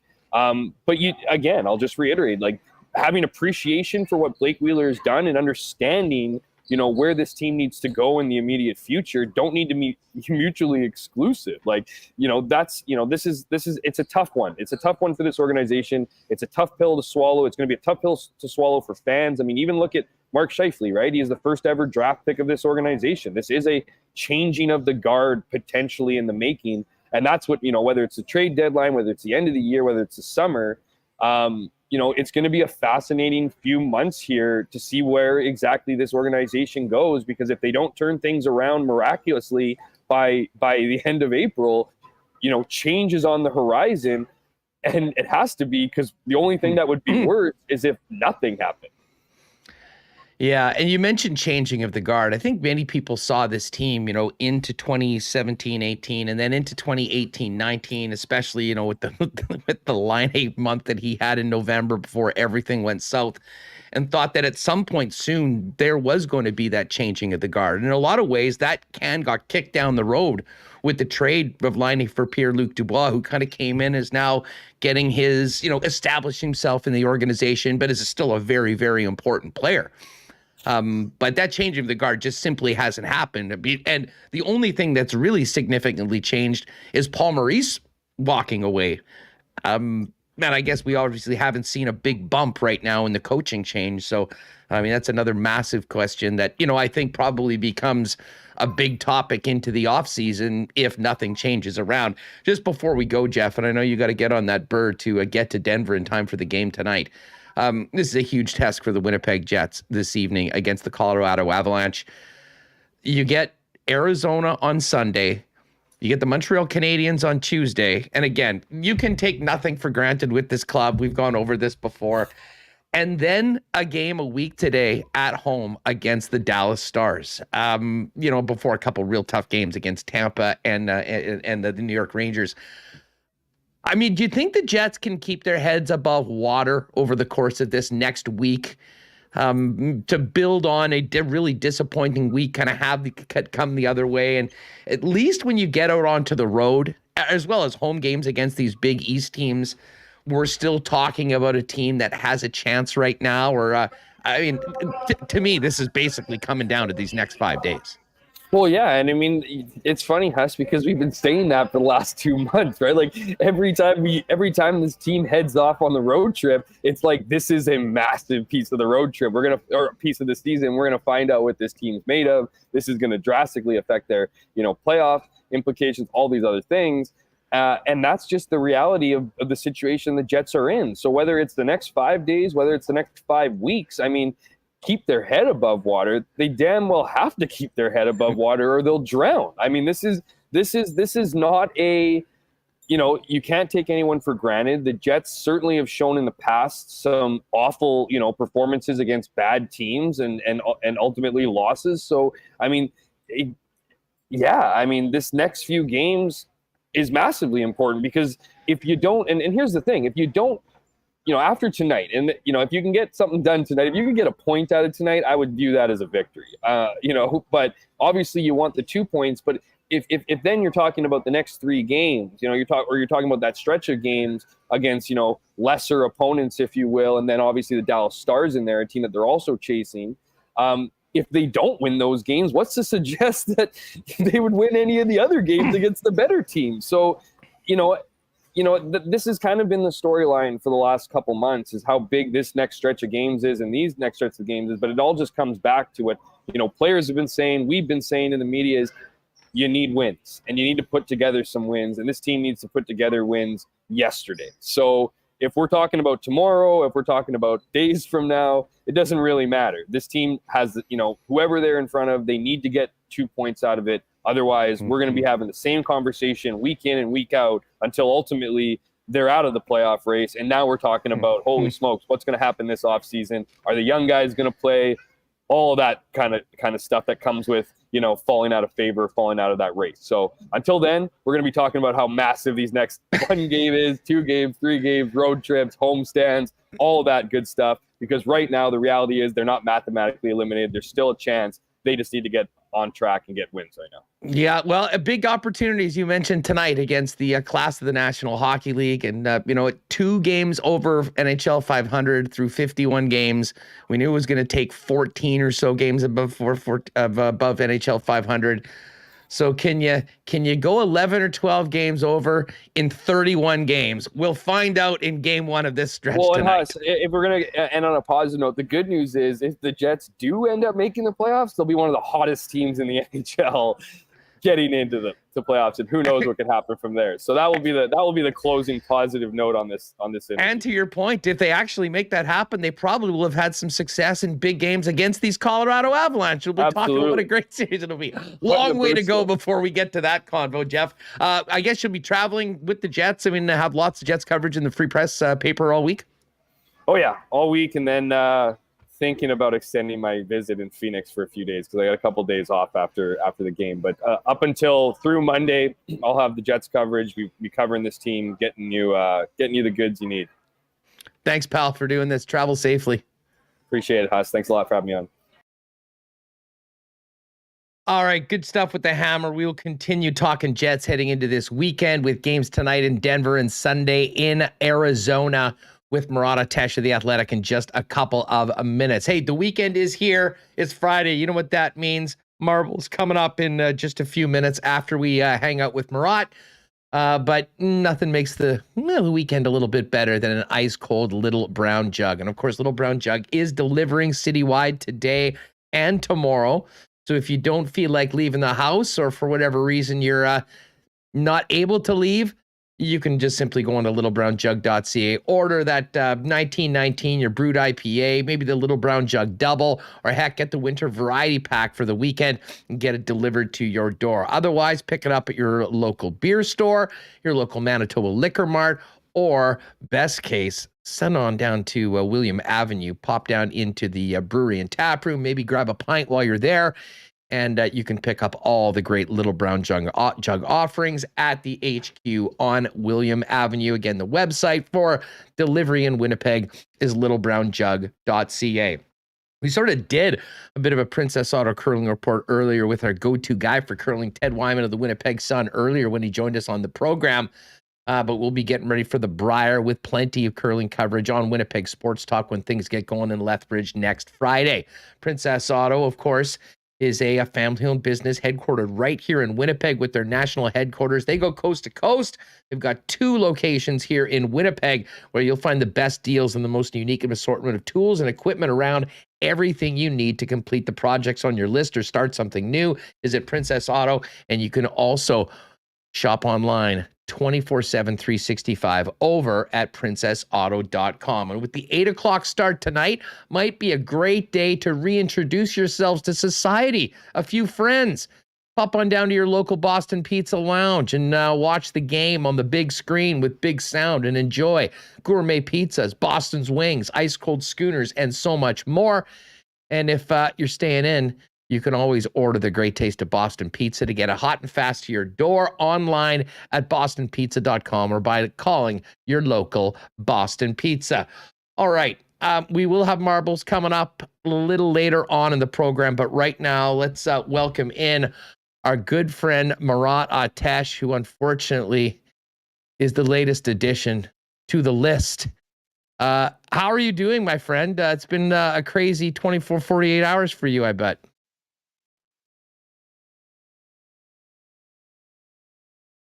Hey, Reem, I can't hear Murat. Murat, hold on one sec. I'm not sure whether you're... Yeah, that's not... Okay. There we go. There, we're back. How are you feeling? I mean, the road trip's been a wild one. I'm feeling okay. I have cold symptoms. I'm blowing my nose and coughing and stuff like that. What could I say? I mean, like, to even get to Dallas was an adventure. A 3-hour flight delay. The power in Calgary airport part of it was out for a while. To get out of Dallas, had a flight to Denver canceled on account of the ice storm, rerouted through Los Angeles, was going to fly first thing this morning. And I think I was going to be the only independent media at Jets morning skate. That was the schedule because I think Jeff's getting there this afternoon. So with that in mind, I thought, oh gosh, everything's good. It's going to work out. And then I get to LA. I'm not feeling exactly right. I take a rapid test. Boom. I guess I'm positive. And so I'm going to be stuck here for a little while. On the list, and I guess covering the next couple of games, hopefully feeling well enough to do it from the road. It is unfortunate, first and foremost. I do hope you're feeling okay. I hope the symptoms will be mild. This ain't over, unfortunately.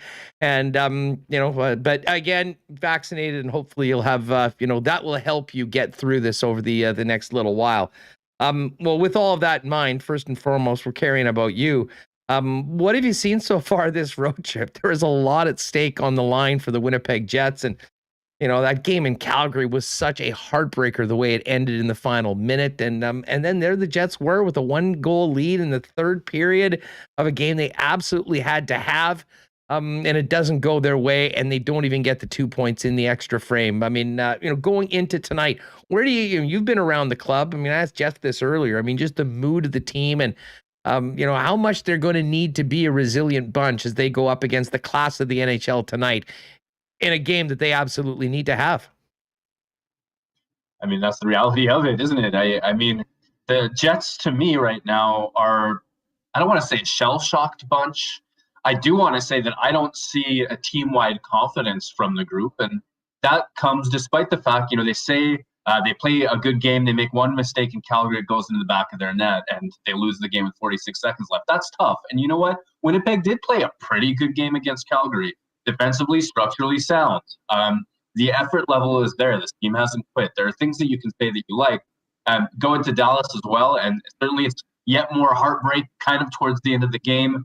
But boy, Winnipeg let the Stars come at them and come at them and come at them. And when Neil Pionk is taking your first 5-on-5 shot of the third period with just a couple minutes to go in the frame, you're not carrying the flow of play. You're not controlling how things are going. The Jets tap back. And I think that that's kind of emblematic of where Winnipeg is right now. They're in survival mode. We know they're trying to claw up the standings. But the overall impression I get from Winnipeg is games are happening to the Jets. Teams are imposing how they want to play upon the Jets. Winnipeg's doing their best to stay in defensive formation, whether that counterpunch when possible. Winnipeg doesn't control games right now. And without a big winning streak in their history to look back at, and heading into a game like this against Colorado, I don't really get a tremendous sense of optimism about the team. And one of the things that has been difficult, because I think Connor Hellebuyck has really been pulling up his end of the bargain as of late. I mean, I think he's played very well. He's kept them in games, especially during long stretches where, most of the action was in front of Connor Hellebuyck and testing him. But Murat, it's pretty clear. If this team doesn't score more than a couple of goals, it just simply does not win, with one exception. And that was a 2-0 Connor Hellebuyck shutout of the Minnesota Wild coming out of the gate. What do you make of the Jets' offensive struggles right now?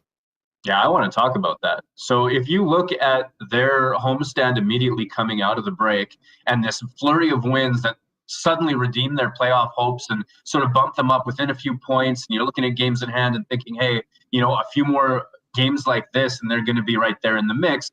Well, what was the major difference? They were scoring like 3/4 of a goal more per game over that stretch than they have all year. The percentages came home to roost. Bounces went in Mark Scheifele's favor instead of him getting robbed in front. Everything was kind of going right in terms of what was happening in the offensive zone. The issue with that is it wasn't a result of Winnipeg suddenly stepping on the gas flow of play-wise. The Jets were playing well. Like, they were in the mix, let's be clear, but they weren't on a win every game, win 3 out of 4 sort of rate when it comes to how much time are they spending in the offensive zone. And I think that the offense suffers. One of the things that I'm getting a little bit frustrated hearing from Winnipeg Jets coaches, that's both of the head coaches this season, is that when Winnipeg Jets players get into the offensive zone, they have the freedom to create. They have the freedom to do their job, use their creativity. And you know what? Several years ago, that was revolutionary. This idea that you weren't holding these offensive players back and you were allowing them to make their own choices, that was important. But if you look at some of the elite teams in the NHL right now, and that includes Colorado, that includes Tampa Bay, Florida, Carolina, you go on down the list, Toronto very good at this as well, they have plans when they're in the offensive zone. And you can see the structure to their offensive game. If the puck's on the left wing wall, they have routes to get that puck to the middle of the ice. If it's at the point, they do too. Same thing from behind the net. And you look at Winnipeg's shot map, expected goals, all that stuff from the season. Offense is one of the things that's hurting the Jets, and it's because they're not getting to the middle of the ice. You hear the coaches and the players say they have to get to that. They have to get to the net, get to the net. We hear about that. That's a question of will. Well, how's the puck going to get to the net? And I think other teams have so many more routes to systemically get that puck to the middle of the ice more often than the Jets do. And I think they need more of that structure. They need more ideas, because simply letting Mark Scheifele be the offense or Kyle Connor or whoever it depends on that week isn't enough right now. Yeah, there's no doubt about it. And I mean, listen, fairly or unfairly, we focus so much on, really 4 players right now when it comes to scoring. Scheifele and Wheeler and Connor and Dubois. Scheifele and Wheeler were on fire coming out of the break, and that helped the team win some games. Pierre-Luc Dubois in particular has gone a little quiet. 1 assist in the last 6 games. I mean, is he in a slump right now? What have you seen from Dubois, and what do you make of him? Is it just something that happens when so much pressure is on a small group of players to carry the offensive load. That, no one's going to be scoring 82 games a year when that doesn't happen. And you don't have really a lot of help offensively from, the guys in the bottom six. Is this just something that was bound to happen at some point, or how do you see it for a PLD right now? Well, yeah, I put it on that full line, to be honest. And so one of the reasons why Winnipeg came out of the gate after the break so well is Mark Scheifele and Blake Wheeler went off, and they got a couple of goals here or there from Connor and Dubois. Now that that's fading a little bit, I think it's fair to ask questions, and I think that it's clear the previously maligned Scheifele and Wheeler are driving the offensive bus right now. And you see some vintage Blake Wheeler drops his shoulder, drives the net. Mark Scheifele's getting some bounces, and you really like Mark Scheifele's game when you can see him timing his turns and timing his shifts of weight and balance such that defenders don't expect it at that time, and all of a sudden he has room to work with. They're playing great. And then all of a sudden the two guys under that who you counted on all season aren't producing like they were. For me, some of that is PLD. For me, some of that is Kyle Connor as well. I think he hasn't been as explosive in terms of his finishing, in terms of his taking over games, because he really did show us early first half of this season, right up to the All-Star break, Kyle Connor, that he could take over games. He was getting so fast on puck so aggressively that he controlled the flow of play times in the offensive zone. And with PLD, I mean, you're just looking for him to lean into people, to take advantage of the space that Connor's speed creates, to use his own size and speed to create space of his own for his line mates. And, without any answers for you, Huss, I can just say that it's clear that those two guys have sort of faded in the last week. And, you'd like for them and the number one line to be going. With that, you'd have something to hang your hat on a bit. Well, no doubt. And I mean, listen, the schedule, not that it really matters if you look at history for the Winnipeg Jets, because they haven't had a great deal of success of the teams that are below them right now in the playoff race. But I mean, you do have Arizona and Montreal on the schedule going forward after tonight's game. But holy smokes, Murat, this is one heck of a challenge for the Winnipeg Jets. And I mean, I guess if you want to look on the positive side, they have played some of their best hockey this year when they've had to avoid getting completely boat raced by top teams. Unfortunately, that didn't happen earlier this year, but I do wonder if the memory of that 7-1 embarrassment to Colorado, despite the fact of where they are right now in the schedule and the amount of players that are out of the lineup that could be impactful, might bring out the desperation that, frankly, we should probably see on a regular basis right now from this hockey club, considering where they are in the playoff race. I mean, from one point of view, we saw the Jets get tuned by Minnesota and then come back at them with some pretty tough games as well. So there's reason to see that. There's reason to believe in that. On the other side of things, like you said, I mean, we can see the standing. The Jets can see the standings. Connor Hellebuck told me that it's getting very tough not to watch the standings. So that level of desperation you're talking about shouldn't need a special pretense of Colorado having whacked them earlier or being one of the top teams or anything to that effect. So I don't know that there's a special it's Colorado boost to bank on. Like you said, we don't know what the Winnipeg Jets are capable of on any given night. And I generally think, too, that the effort has been there, and it's a matter of quality. I really do. I think that it's been a matter early in the season, leading too much on Wheeler and Scheifele when they weren't going. More recently, certainly injuries playing a role, and then that second line falling off as well. If you can only count on one line to be going at any given time, and your defense gives some back and has made a couple of mistakes here or there, I mean, that's a tough spot. So yes, there should be desperation against the Colorado Avalanche, but there should have been right through that third period against Dallas, right through those last 46 seconds against Calgary as well. You make a couple of great points. And the one thing, I mean, if we're doing autopsies on a micro level of where some of these games have gone wrong, certainly the Calgary game, I mean, a very uncharacteristic giveaway by Kyle Connor in a play that he and most NHLers make 100 out of 100 times, ends up in the back of their net. And even the goals, while I thought Dallas, carried the play the majority of the night in the last game, I mean, you think back to how Dallas got their goals, and those plays almost all started on the sticks of Winnipeg Jets before they were given away in a variety of ways. We do sometimes come back to the very simple topic of puck management and just doing the little things right that hasn't been good enough. And it has really turned into an Achilles heel at times in close games for this hockey team. Yeah, I mean, to see any puck bounce off of Kyle Connor is just shocking.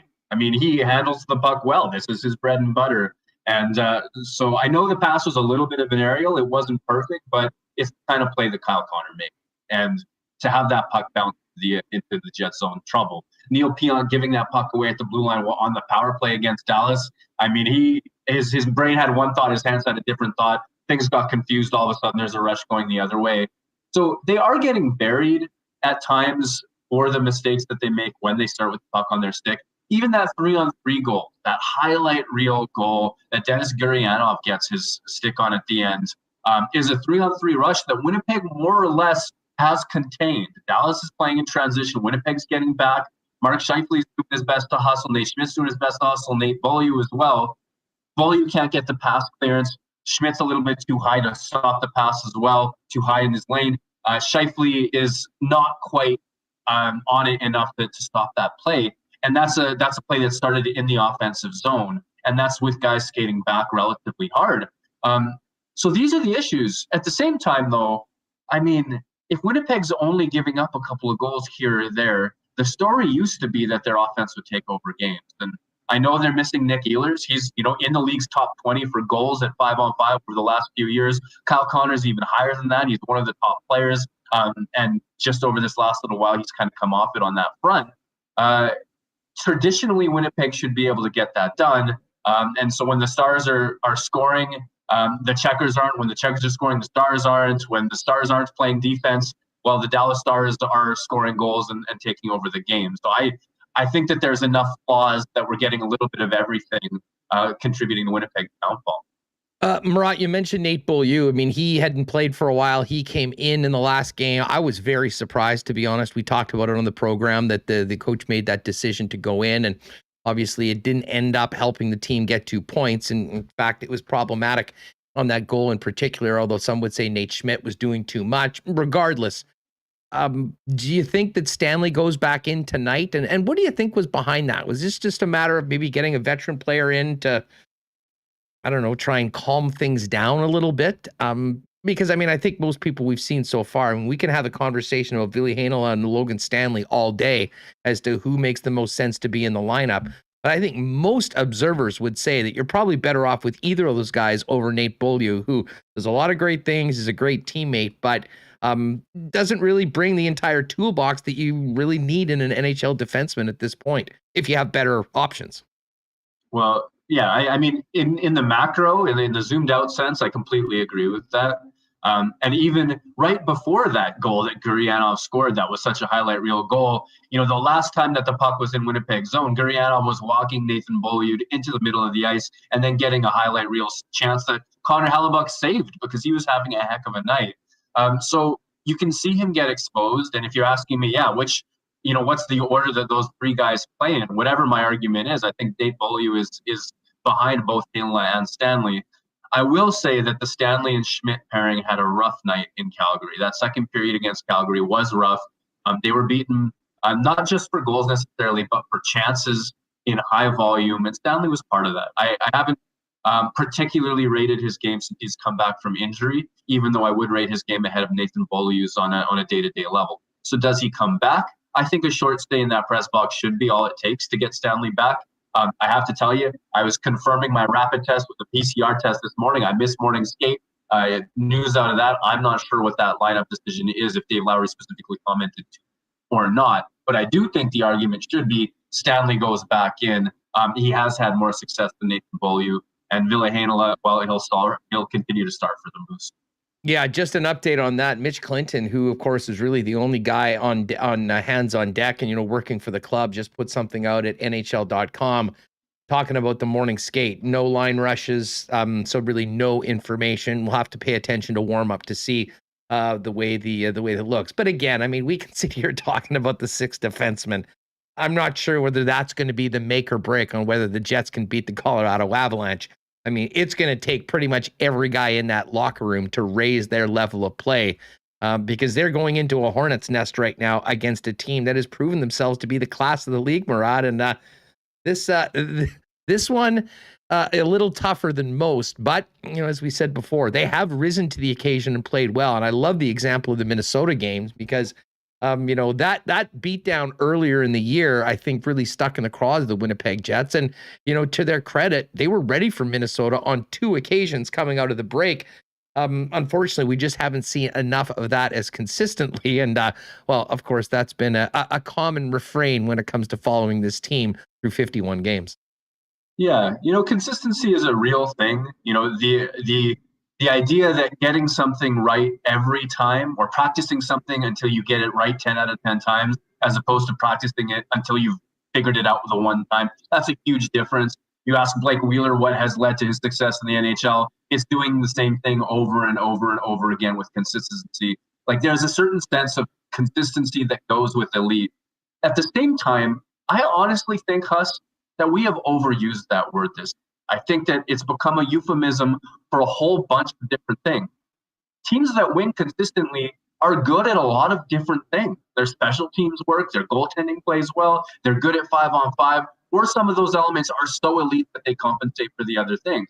I think it is completely reasonable for a Winnipeg Jets team that does not excel at 5-on-5, whose power plays been touch and go, whose penalty kills started off horrendously but has had success lately, whose goaltender has had off nights before this last stretch of games have been pretty good from him. Like, I think consistency is a euphemism. They're only good at a few things at any one time. And, they're NHL teams.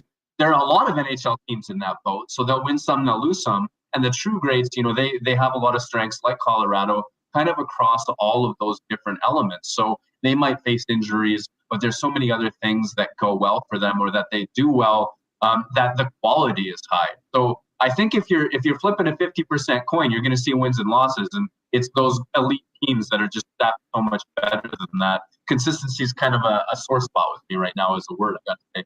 Yeah, well, I mean, they've been consistently inconsistent, and I think you make a great point. I mean, they're not really elite in almost any area right now, and the elite teams do things on a regular basis, and that's how they get to that point. And part of the reason why we're talking about a team right now that's 2 games above 500 with 31 to go is the fact that, at times they've done some things well, but at other times it's been very, very problematic. And that in some ways has sort of been the story of the season. Hey, before we go, Svetch got back up into the top 6. What did you think of his game? And, as Dave Lowry searches for somebody to play on that line and somebody to step up, who's the next man up, do you think? I mean, if they're looking to get maybe a different look on that second line, I've sort of liked what Harkins has done at times, and I've sort of been surprised that maybe he hasn't jumped up into that spot. I don't think they're very enamored with Christian Vesalainen, and it's been quite clear that at times Dave Lowry has not been enamored with Evgeny Svechnikov. Well, what do you make of that in particular? And is anybody in the bottom 6 sort of knocking on the door for more responsibility or more opportunity in your eyes? I mean, I think Jansen Harkins is the closest you can come, but I don't even think that he's pounding that door down, if I'm being honest. And, I love his speed. I love the fact that there aren't too many Jets who, let's say they're in the offensive zone, the other team gets a breakout going, starts transition play. There aren't that many Jets who are so fast that they can back check and turn that puck over before the other team reaches Winnipeg blue line. Jansen Harkins has done that a couple of times, and you can like that element about his game. He's also, in limited action with Dubois and Connor. That's where he scored that one nice goal cutting into the middle of the ice. There's some reasons to think that there's something to look at there, and certainly he can skate with those guys. They're both burners, and certainly so is he. I haven't loved him in his own end. I also don't think that he's seen enough minutes so that we really know what he is at the NHL level yet. I have time for him in the seasons to come. The same way I think, of perhaps a very young Brandon Tanev. I know that he had his college career before the NHL, but Tanev metric-wise didn't look good until he did. And I think that's because the team and Tanev himself figured out how to use his speed. That's a best-case scenario for him. When we talk about Evgeny Svechnikov, you can watch his minutes decline, roughly when Dave Lowry takes over as coach, and you can talk about consistency and all of those things. I don't think he ever drove results on that line. I said that with you multiple times. But he just has to do enough to acquit himself. He has to win the battle. He has to not give the puck away deferring to guys. And I think he's been doing that. I think that these last few games from him, Dominic Toninato's goal against Calgary was a sign of Svechnikov winning a puck battle, getting the puck back to the point. And then he set Toninato up by winning another battle on the very next shift as well. So Svechnikov's playing well right now, and I think he's the go-to in that spot for the time being. Adam Brooks, I mean, get him some game action, get that heart rate up, because he obviously on waivers, off waivers, all that sort of stuff. I think it was a little bit wishful to think that he step onto that second line and have an impact early on. Yeah, I mean, it just speaks to, a lack of real options right now for Dave Lowry with the guys that are out of the lineup. Sure would be nice to see 27 back in at some point soon. I imagine we'll get some sort of an update when the team gets back here. And David Gustafson's another guy that I would love to see. He's been the walking incarnation of Murphy's Law for the last couple of months with the injuries that he's had. But I think he'll get some significant minutes on both Saturday and Sunday playing for the Manitoba Moose. And maybe he's an option when this team gets back and starts their homestand against Les Canadiens on Tuesday night here at Canada Life Center. Murat, thanks so much for doing this. Take care of yourself, pal. Get some rest, and I'm sure you'll be doing a lot of skip ordering or whatever delivery services they have in and around there. And hopefully we'll see you back here in Winnipeg, healthy, happy, and ready for some very important games over the next few weeks on this homestand after the Jets finish it up in Denver and Phoenix this weekend. Hey, yeah, absolutely. And thank you for having me. There's a choice of do it while sick or not. But I mean, this is a genuine joy talking hockey with you. So happy to be on and happy to be on anytime. Appreciate you, dude. Be well. Take care. There's Murat Atesh at WPG Murat, writing for The Athletic. Of course, you can read all of his work at theathletic.com. And unfortunately, now in protocol, as he has been added to the list and won't be there in Denver tonight. What a weird trip it's been for the team, but as well for our friends in the media following the club. Great stuff. Hey, it's Friday afternoon. You know what that means. Marbles coming up in just a second. Wonder if DQ Nick's in for the marble race. He's back in town. And of course, our friends at DQ are ready for the weekend. Actually going to be warming up a little bit. And hey, that's blizzard weather in Winnipeg, not the blizzard warnings that we've had, like the good kind of blizzard, the red velvet cheesecake blizzard that they've got right now. You definitely have to try that, and make sure when you're by one of the 4 Nick and Nicky DQs, you try one of the new burgers they've got with new patties, buns, and sauces. Improving an already elite burger over at DQ. 4 locations in Winnipeg and Southern Manitoba, the DQ in Niverville, DQ Northgate, DQ Polo Park, and DQ St. Anne's. And if you do need a cake, an ice cream cake for an upcoming party or event, hit them up on Instagram if it's easier for you, at DQ Manitoba. Let them know what you're looking for. They'll customize it, get it ready for you to pick up quick and easy at any of the 4 Nick and Nicky DQ locations. Just about time to get the marbles going. You know, our friends at Canadian Club have been such great sponsors of ours and have helped us with some great prizes for our Friday marble races. But it is the weekend here. Canadian Club would sure be a great addition to the weekend, and you can pop by your local Manitoba liquor marts through till the end of February. Look for the Canadian Club display and get amazing savings on Original Canadian Club 100% Rye, and Canadian Club 12-year Reserve. Pick it up at your local Manitoba liquor marts, and make sure to stay tuned. We'll have a CC Winnipeg Sports Talk co-branded hoodie for our winner of the marble race in just a second. Let's get Remis in here. I can bang out the Coolbet lines as we load things up for the marble race. But Remo, you want to open up the marble race entries in the chat, and while you do that, I got to give a shout out to Ryan Friesen, one of the more controversial members of the WST Nation. How about Freezer with the super chat today? Thank you very much for that, Ryan. Why did you put that toy sticker on your hat, Hustler? The disrespect. It's starting to peel off the sides. Jets are playing for next year. Just keep playing as well as they shoot on the PP. More. Go Jets, go. Down with KC. This is a beautiful hat. This is a Royal Sports NFL draft hat, which I think I got near the beginning of starting Winnipeg Sports Talk last year in March.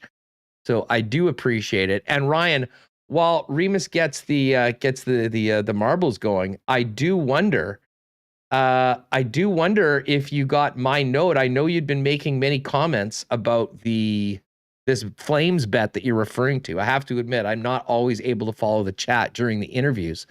So if you would like to refresh me, I have a feeling that I'm going to be a willing participant in this wager if it is about the Flames winning a round in the Stanley Cup playoffs. Let's get Remis back in here to discuss. Remis, do you have any clarity on what the bet offer is from Ryan? There's a bet offer? Oh, I think we need Hustler Friesen Part 2. We do. It was great content for a number of months. Yeah. And this will be something we'll be able to talk about for the next, I don't know, the next 2 months or whatever until we get to the playoffs. Yes, I think you guys should work out another bet. We need another Hustler Friesen. I know everyone in the chat wants to hear. Well, thank you for the super chat, Ryan. And yes, I did initiate the command !marbles. Put it in. We have 100 people already have done it. So just one time, you don't need to go crazy. Don't need to go crazy, but I'm looking forward to this race today. Perfect. Now, just for, full disclosure, Ryan was great. Ryan paid the $40 from the Chiefs to get to the AFC Championship game bet a while ago, but I have seen a number. Okay, hold on a second. Here it is. We're going to do another $40 bet. Is that okay? That's fine. I'm good with whatever stakes you want. And just to clarify this, essentially, I am betting that the Calgary Flames make it out of the first round, and you are saying the Flames will be one and done in the first round. Just please confirm that, and if that's the case, I'm definitely in. Oh man, what a bet! What are the odds on them right now? I feel like that might be in your favor. I think that wouldn't they be favored to win a round as of now? I would think so. I mean, that's why I was quite interested as the at the wager. I mean, as I said, we can make it different. Right. Anyways, Ryan, if you want to confirm with me either on Twitter or here in the chat, we'll make that happen. But anyways, folks, last call for marbles. If you haven't already, !marbles in the chat. We'll load you up. You'll get a marble. Please make sure you've hit the thumbs up button. And to win, make sure that you've hit the red subscribe button, because obviously we want to reward the people that are supporting us with the prizes here on Winnipeg Sports Talk. And again, we do have a great hoodie. I believe for those of you that won the last couple weeks, I know, was it Justin Ling that won last week? I think we've got you. Justin Fung. Oh, Justin Fung. That's right. Justin has a medium. We've got that one coming in. I do have a large and an XL still from our last batch. So if you're large or XL, I can hook you up this weekend. If not, the rest of the sizes are coming in the next little bit. All right. Let's see. Remo, have we closed it off yet? Yes. Sorry, I was supposed to get an ETA on those hoodies earlier this week, and I never got it. So I just sent a follow-up. And only once. I mean, I can close it and get it ready. Are we done? Yeah, I think we're good. Spencer Sutton's in, Elliott's in, Peyton Wilding's in. Peyton, you're the last one in. I think everyone's there. Everyone knows what's up. Okay, so there we go. We'll get the marbles in. We'll get it ready to go. Again, I'll just give a quick plug for the lock shop while Remis does that. Dusty and I did our program at about noon today. It's up on my Twitter feed if you want to actually watch the video. But if you are a podcast listener, we'll crank out usually about a half hour plus, a little less now without a big football slate every week.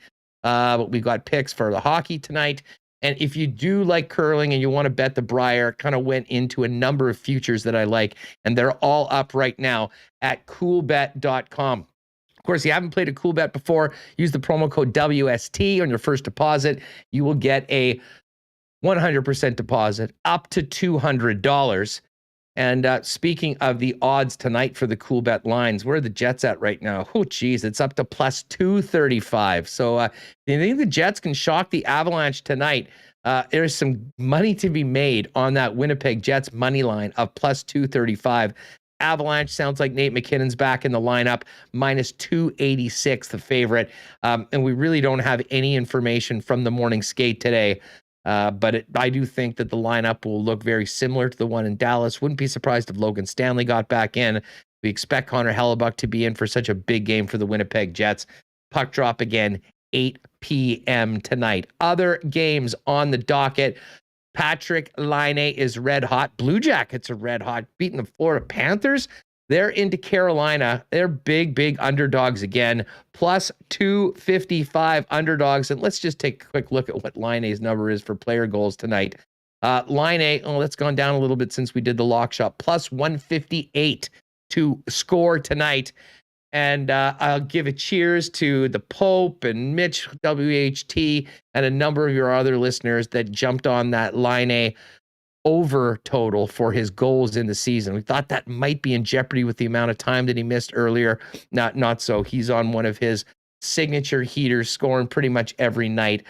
The next goal will be the over for everybody that had it at 19.5. If you got on it early enough at 18.5, you already won last night when he scored again. But Liney, if you just want to bet for him to score tonight, plus 158 going up against the Carolina Hurricanes.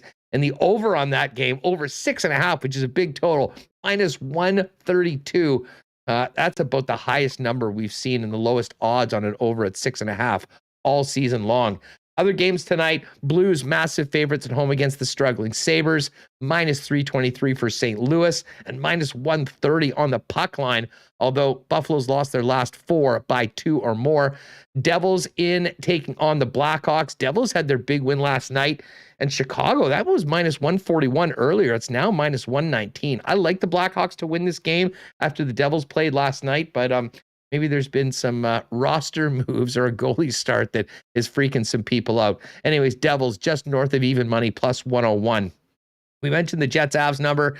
The other games tonight, Pacific Division games. Vegas at Arizona. Vegas minus 263 and plus 103 on the puck line to win by 2. And the Kings and Ducks going at it. I don't mind the Ducks. They were plus 109 earlier when we did the picks. More people coming in on Anaheim, minus 101. Kings still a favorite, though, at minus 116. Anaheim and LA both at 59 points. Jets are chasing both of them 6 points back. But I think with the Kings having played 2 less games than Anaheim, and I think most people would be probably a more dangerous team to get into the playoffs. If you're a Jets fan, you're probably pulling for Anaheim. But most importantly, a regulation game and not a 3-point game. That's going to be a common refrain for the rest of the way. Anyways, it's all there for Coolbet. Briar odds. I'm sprinkling on Chase Elliott for the Wise 400 in NASCAR on the weekend. Not a lot of other things going on right now, but it's all there at coolbet.com. All right, Remo, how are we looking? How are we looking for today's marble race? We've gone a little long, but it's been a great day. Fun chat with Ted, Hammer from the road, Murat as well, before a big weekend for the Winnipeg Jets. But it's not the end of a week on Winnipeg Sports Talk until we fire out the marbles. I got all names. We have 136 entries in today's race. So that's a nice number, and we got it ready. I have the track. I just want to get the theme song. You'd think I would remember to have it ready for you, Hustler, here every time, but we do have the theme song. So I'm excited to see the race. Then I did get word that we will have another stock of hoodies in next week. Perfect. So yeah, if you're something else other than a large or an XL, we'll have to wait till next week. But if you do have it, be able to hook it up the afternoon. Don't forget, by the way, Moose in action. Cole Perfetti bobblehead day is Sunday. Congratulations to our ticket winners yesterday on the program, and tomorrow Country Music Day. 2 p.m. starts both days for those of you that want to check out some live hockey downtown. All right, Reem, let's fire it up. The artist, Tristan Rivers Music, he and Candace Jane with the hit Marbles theme before we drop them.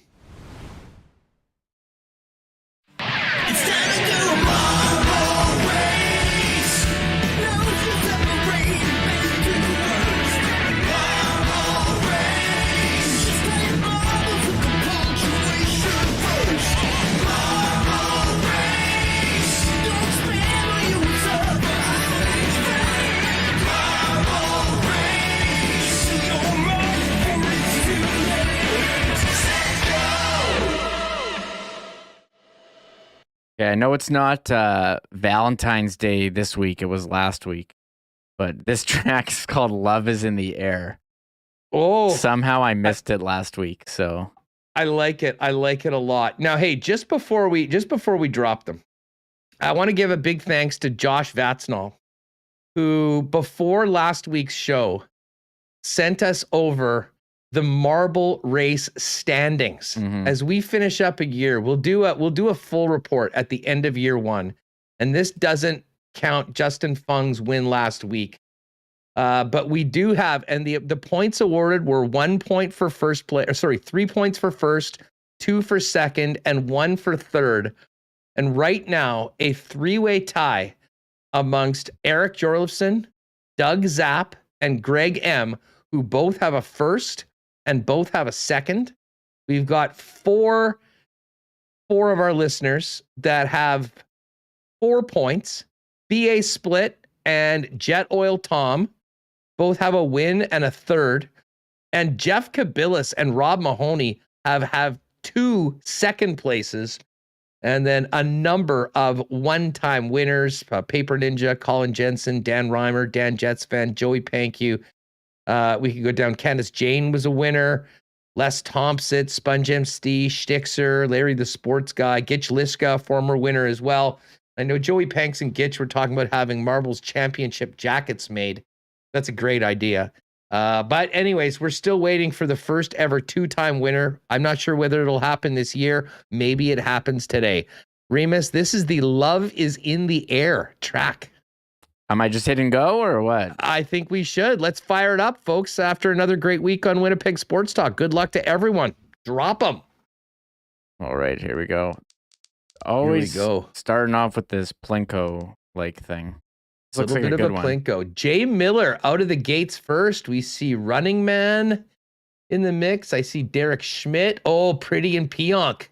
Jay Miller and Pretty and Pionk are early leaders right now in the Love is in the Air. It's nice to get a pink track. We haven't had a different color track in a while, Remus. This is very nice, very uplifting. So Jay Miller at first, Pretty and Pionk. Jet Oil Tom. Oh, I think Jet Oil Tom just got eliminated. Oh. Love is in the air and eliminations are in the air right now. There's a bunch of people that just got bumped. All right. Mark A is in. Owen Loney, James Barnaby, Mason Harris. There's Kabilis. Kabilis is sticking around. Derek Schmidt, Leanne M is in the mix right now, though. Looks like Owen Loney, James Barnaby, Justin F, Pie Boy. Is Justin F. Justin that won last week? Could we have a back-to-back winner for the first time ever? Wouldn't that be incredible? It looks like Mark. I think Mark's in first place. Oh no, we've had some more. There's a lot of shakeups going on. Owen Loney, Mason, B. Henderson in the mix. Can you make it to the funnel? B. Henderson got in there. Oh, this is a wild track. We are back to Miller time. Mark A, Glenn Miller, Tyson Ducharme. Oh, Tyson got wrong. Pretty and Pionk. No, that's an elimination. Hootman. Hootman's been in here. Could Hootman maybe have a few hoots to celebrate a victory if he gets in? This is all anyone. Hootman and Stonewall Dave. Peyton Wilding, who had that great start, also in the mix, rolling down the heart-shaped tube before going down. Who will be the first one that gets in? I think, here we are. It's Hootman. It's Glenn Miller. It's Hootman. It's Glenn Miller. Who's it going to be? Who's first in? Glenn Miller, Hootman. One more break. Hootman! Blaze it up, Hootman. You did it. The winner. The winner. What an incredible finish. Love is in the air. Yeah. And so are marble victories here on Winnipeg Sports Talk. I got to say, that was one of the closest and most entertaining races, Remus, we have had in marble race history here on Winnipeg Sports Talk. That was an amazing track. I don't know how I missed it last week. It came up for me this week, but it had the hearts. It had the loop-de-loops, in and out, up, down. They had the launch, the jump to the funnel, which is great. What a track. And yeah, it was very close. Hootman and Glenn Miller at the end. There was a little ridge they had to get over and a photo finish. I'm curious to see what the time is going to be. But yeah, Hootman and Glenn Miller 1 and 2 neck and neck at the end there. Epic performance in the marble race today from Hootman. Grab him a lighter, blaze it up. Oh, yeah. There will be a victory J sparked for the marble race championship today for Hootman. It was like 0.1 seconds apart. Hootman less than less than a tenth of a second. The difference between Hootman and Glenn Miller. Dave the Fantasy is in third. Pie Boy. Miller Time had a nice run. James Barnaby had a nice run too. Amcy, Val George, Michael Pruden, and Jan Nordsman rolled out the the top 10. How many? I'm just interested to know. Oh, there's Gitch Lishka. He would have loved to be hanging out with Hootman after the big win. I'll tell you that much. What? How many?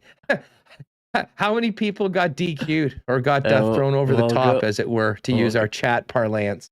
Going down over the top rope. Let's see. Well, there are 136, so 101 people finished, so 35. That's some quick math right there, real quick. Yeah. 35 people done. So was nicely done. Was quite a game. Congrats to all the finishers. Oh, yeah. Hootman, send us an email and let us know your size at winnipegsportstalk@gmail.com. I'll get at you and we can arrange for you to get your Winnipeg Sports Talk hoodie. Thanks so much for being with us, and thanks to everyone for participating. Great choice of track today, Remis. That was we may have to remember that one for later on. Love is in the air. Hoots are in the air now because Hootman just won. So we'll that's a great way to start off the weekend. Maybe, just maybe, the Jets can blaze it up tonight, as somebody just said in the chat. Definitely need a win, and then hopefully another one coming up in Arizona. I'm looking forward to this game tonight, though. Always great to see the Colorado Avalanche play, and man, just a huge opportunity for the Jets to try and slowly work their way back into the mix. Still just 6 points back of the final wildcard spot, but with Vancouver and San Jose and Anaheim and LA and Edmonton all in the mix, it's going to take a considerable run of wins. No better time like tonight and the present to get things started. Heck of a lot of fun today on the program and this entire weekend. Great stuff in the chat celebrating for Hootman. And tell you what, this has been a fun week, short week, but we'll be back at it on Monday and the Jets will be back in town. Should be a very interesting week for the Jets, taking on the Montreal Canadiens on Tuesday, and then another game against the Dallas Stars. I believe the final head-to-head meeting between the two clubs all season long. So certainly massive. Tampa Bay part of the road trip. Tampa Bay and New York Rangers coming in as well on this homestand. But first things first, we finish it up on the road for the Winnipeg Jets beginning tonight in Colorado. Huge thanks to all of our sponsors. Don't forget, Vita Health Customer Appreciation Day, 10% off everything. If you want to order online, go to myvita.ca and you can get it done through Instacart. Thanks again for their support. Culligan Water, F Apparel, Royal Sports, Not Auto Corp, Donnie and the gang over at Manitoba Battery, Little Brown Jug, be a great addition to anyone's Friday night, Princess Auto, Boston Pizza, the Nick and Nikki DQ Group, Canadian Club Whiskey, and thanks again for their support of the marble race as well. And of course, our friends at Coolbet Canada. Folks, don't forget, make sure you've subscribed to the channel. Do us a favor, tell a friend on the weekend. Hit us up on social media.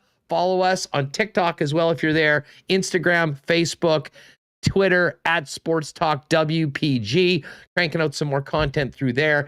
And we'll be back on Monday with a big show recapping the weekend for the Winnipeg Jets, looking ahead to the homestand, and of course looking ahead to that trade deadline coming up in 3 weeks once we get to Monday of the upcoming week. That's going to do it for us. Thanks to Remis. Thanks to all of you for being with us today and throughout the week. We'll see you Monday on Winnipeg Sports Talk. Have a great weekend. Oh my God! Shut it down! Let's go home!